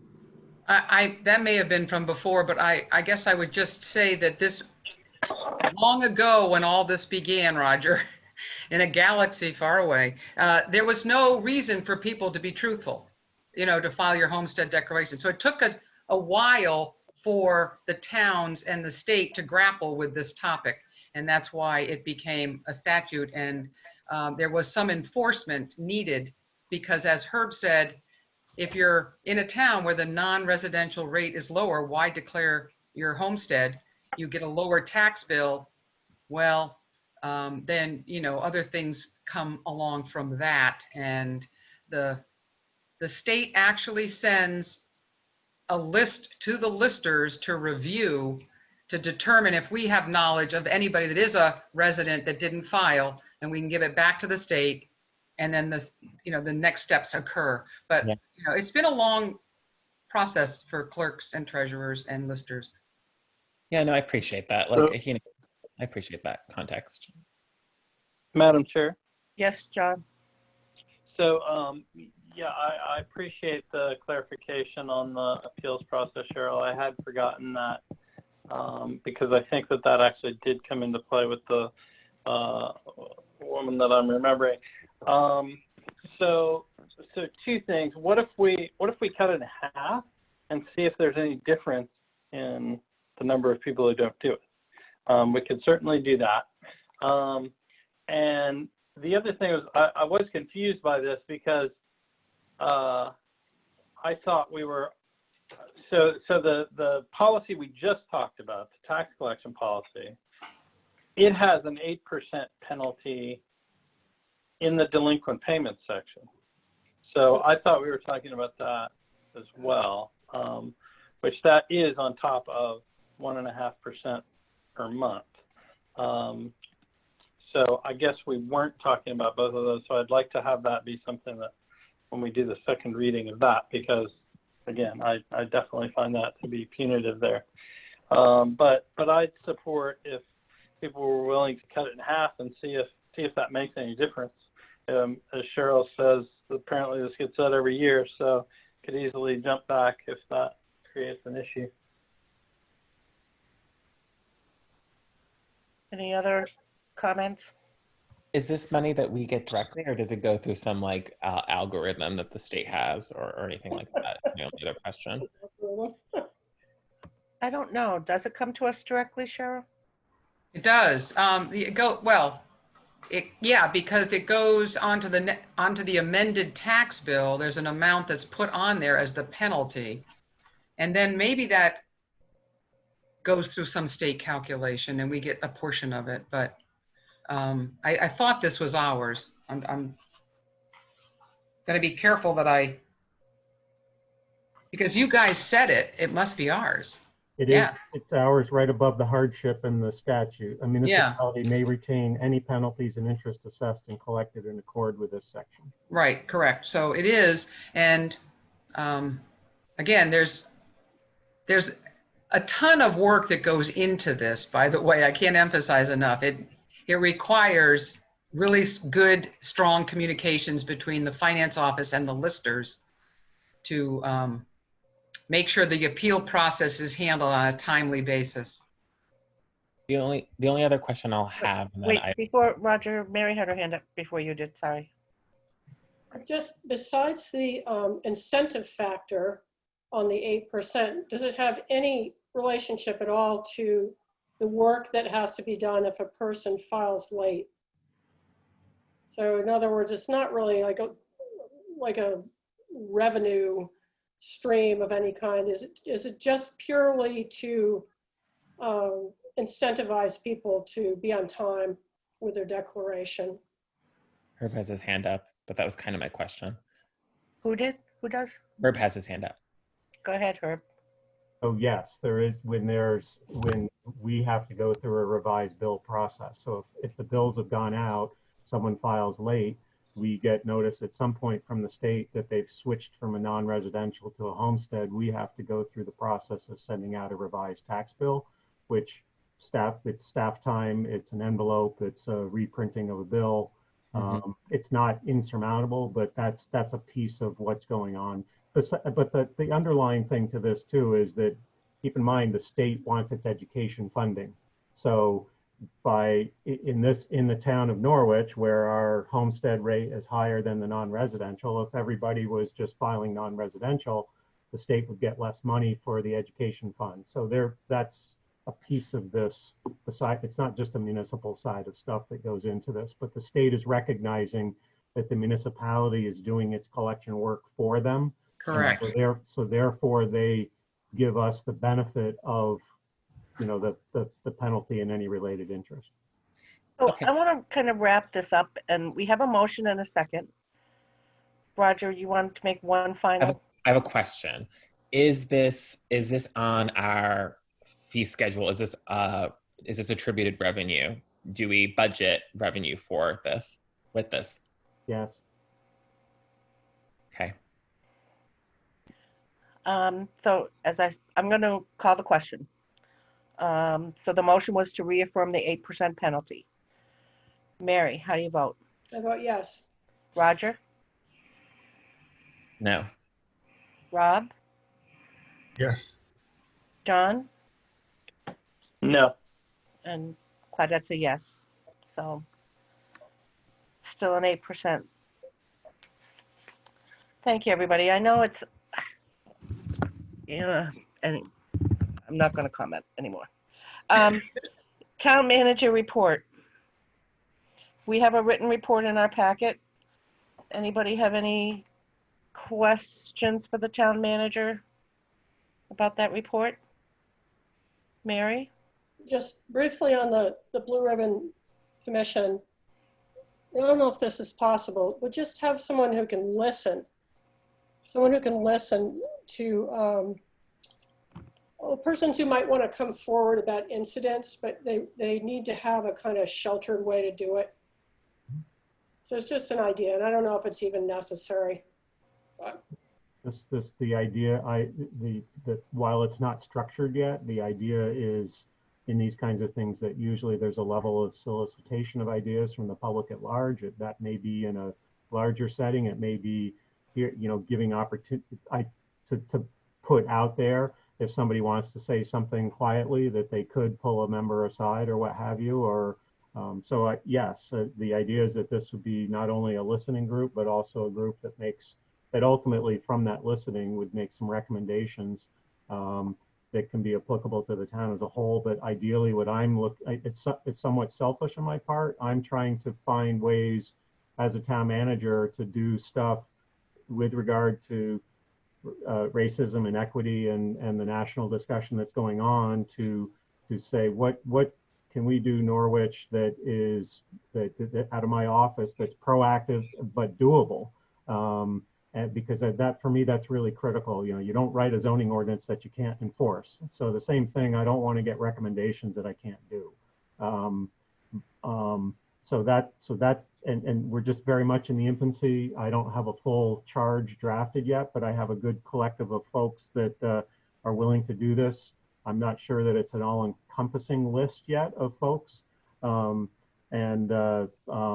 Just the list that I had in there were just things that I was thinking of off the top of my head to spark interest, idea, or whatever when I'm basically trying to sell somebody to be on the group that I'm forming. And I'm purposely I'm in the style of a blue ribbon committee, but it's not going to be called a blue ribbon committee. Right.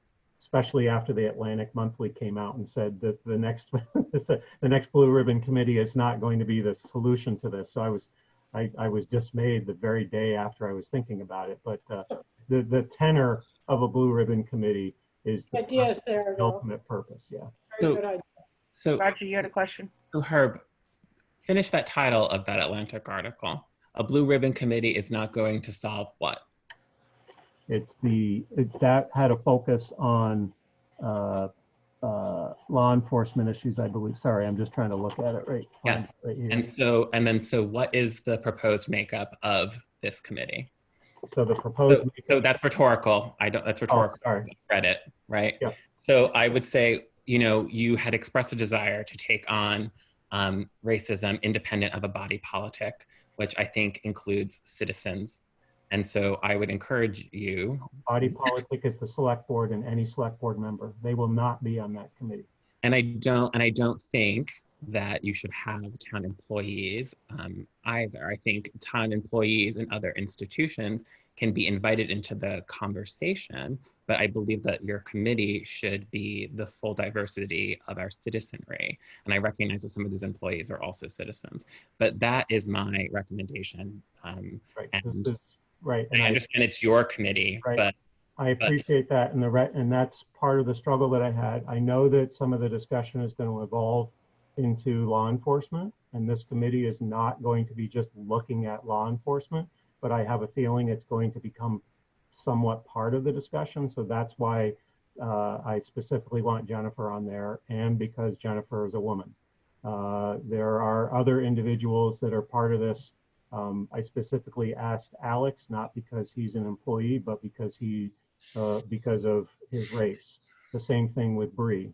There are other individuals that I've asked because they come from mixed race families, or they've had a story that I've heard from behind the scenes that is something that plays into it. So for the group, and then there's a couple people that I've interacted with really well with, such as Melissa Horwitz, who's now the chair of the Planning Commission, and Kate Barlow, who I've worked with the Norwich Farms related stuff. So, and Melissa is an attorney and works for the Human Rights Commission for the state of Vermont. We've already worked out doing some non-bias training that her executive director does. So we're doing that as a side for all employees. So that's the start of that particular process. And that group I have asked that group to, come up with other names or suggestions that there might be. So the purpose of some of the staff on there is not necessarily, other than Jennifer, the staff is not there because of their staff. It's because of their the representation of their sector of the population. And I would hope that the staff that you have invited are well aware of that. Absolutely. This is not a situation where they just come and listen to what I say and then say, oh yeah, he's my boss, so therefore that's what I have to do. This is an independent group, and if anything that they recommend is independent from their employment. But it can't be an independent group by virtue of what you just said prior to that statement. So I think we can have the argument all day long, but I'm putting together a group that's going to have certain individuals on it that are my invitees. You're welcome to make suggestions to me, and I'm happy to deal with that. The idea, again, is to find stuff that helps to address the conversation, and again, to help keep the community. It's also intended to have community undertows in a good situation for the community. So the best of intentions is there from that standpoint. I know that I'm a pretty fair-handed person when it comes to stuff. I think staff can tell you that they can talk to me openly from that standpoint, and I think that can be taken into an independent situation. Yeah, I this wasn't an agenda item, so I'll step away. But I mean, I think Miranda's taking notes, so my note would be that Roger Arnold believes that the proposed makeup of the so-called Blue Ribbon Committee is inherently flawed. And that's why I purposely don't have body politic as part of this group. Any other questions for the select board? I mean, for the town manager? Just one other thing, Claudette, because it's part of it. Because I identified the tax related stuff in there, more for those folks that are dealing with it. We just did get the tax rates emailed to us yesterday. So we're just awaiting the last bit of the Lister related process, and you'll be able to then set the tax rate. And again, for those that are watching, it looks like the way things are going, we would have a tax rate out there such that the first installment would be done toward the end of August rather than the original August 14th date. So everything seems to be on target. But I just want to make sure that's more for, you guys all know it, but it's more for those that are watching this after the fact. And I just wanted to point out to the board that this will probably require, unless we want to get even further behind on tax payments, a very brief special select board meeting as soon as we get all of our data together to be able to make those calculations. Yeah, and I've already started working on the matrix for that tax calculation. So I do have a couple questions, Herb, on your report. Primarily, actually, some of it's from Alex's report. There was a comment in there about repairs to the ladder truck, which I thought we were seriously considering selling and not put any money into it. Right. So if you could just, I don't expect an answer tonight, but I would appreciate finding out what the heck's going on there. Yep. I have an answer for that, but I think it would probably be good to have the chief come in and describe what's going on there. And And unless he has the absolute documented evidence that it's going to impact our insurance rates, Yeah. I'm not going to buy that argument. Yeah, we went out, we've solicited the ISO, the last two ISO valuations. So there is a net savings to the community as a whole, not from our related tax sort of standpoint, but for insurance of all the individuals that are out there. The actual issue with the ladder was actually hydraulics and not the actual truck itself. So which was a surprise to me. No one really checked it out appropriately, but that we can have the chief and or Matt Sweat in to describe anything further on that, should you choose to. So, and then I have not just pride. But it gets down to the whole question of, and I'm not going to go further. Please. Yep. Yeah. My second question is around budget season. We had this ongoing discussion about how desperately we needed to replace culverts. From Larry's reports for the last 2 months, we haven't done a one. So I'm just questioning why. We had a very dry spring, which seemed to me would have been an extremely opportune time to start replacing culverts. And I'm not, not asking for an answer right now. I just want you to know that I have that question and I would like an answer. Yep. And that's all I had. Thanks. Any other comments or questions for Herb? Hearing and seeing none, we're down to the pavement marking agenda item. Is anyone willing to make a motion? Yeah, I'll do it. Thank you, Mary. I move to authorize the expenditure of up to $24,988.40 for pavement marking, and to authorize the town manager to execute a contract with L&D Safety Marking to complete the work. Is there a second? Second. Okay, we have a motion made by Mary, seconded by John. Any questions, comments from anybody? Seeing none, we'll take a vote. Mary? Yes. Roger? Yes. Rob? Yes. John? Yes. And Claudette's a yes. So then, and I just want the public to know, in case they didn't read the packet, that is not going to cover all of, if I recall, that quote will not cover all of our pavement marking needs. Correct. It definitely does not cover it all. But I've told Larry, Larry has to take in consideration public safety first. So where the highest public safety issues are. So it'll probably be more in the village area. It'll be sort of the yellow lines, but not inclusive of some fog lines. And it may not include the whole town. Okay. But we're doing the best. We're doing as much coverage as we can. Yeah. In case people forget, that's a line item in his budget. So that's why. Tech upgrade report is, we have a motion associated with this. Anybody willing to take on that? Before you made the meeting, we agreed to sort of take this off, but I would give you a little update. Okay. And so basically, Rob and I have met to talk about things. We believe that we can carve this up a little bit into different phases, but I think with the cost of some of the things that we're talking about, there's more discussion to be had, and whether we do more of an all or what is the phased approach, as well as the related IT. And I think that this is probably more best done during the budget season, or at least leading up to the budget season, having some information as part of it. Because I'm leery about the money that's involved with this, and what I will probably do in the interim.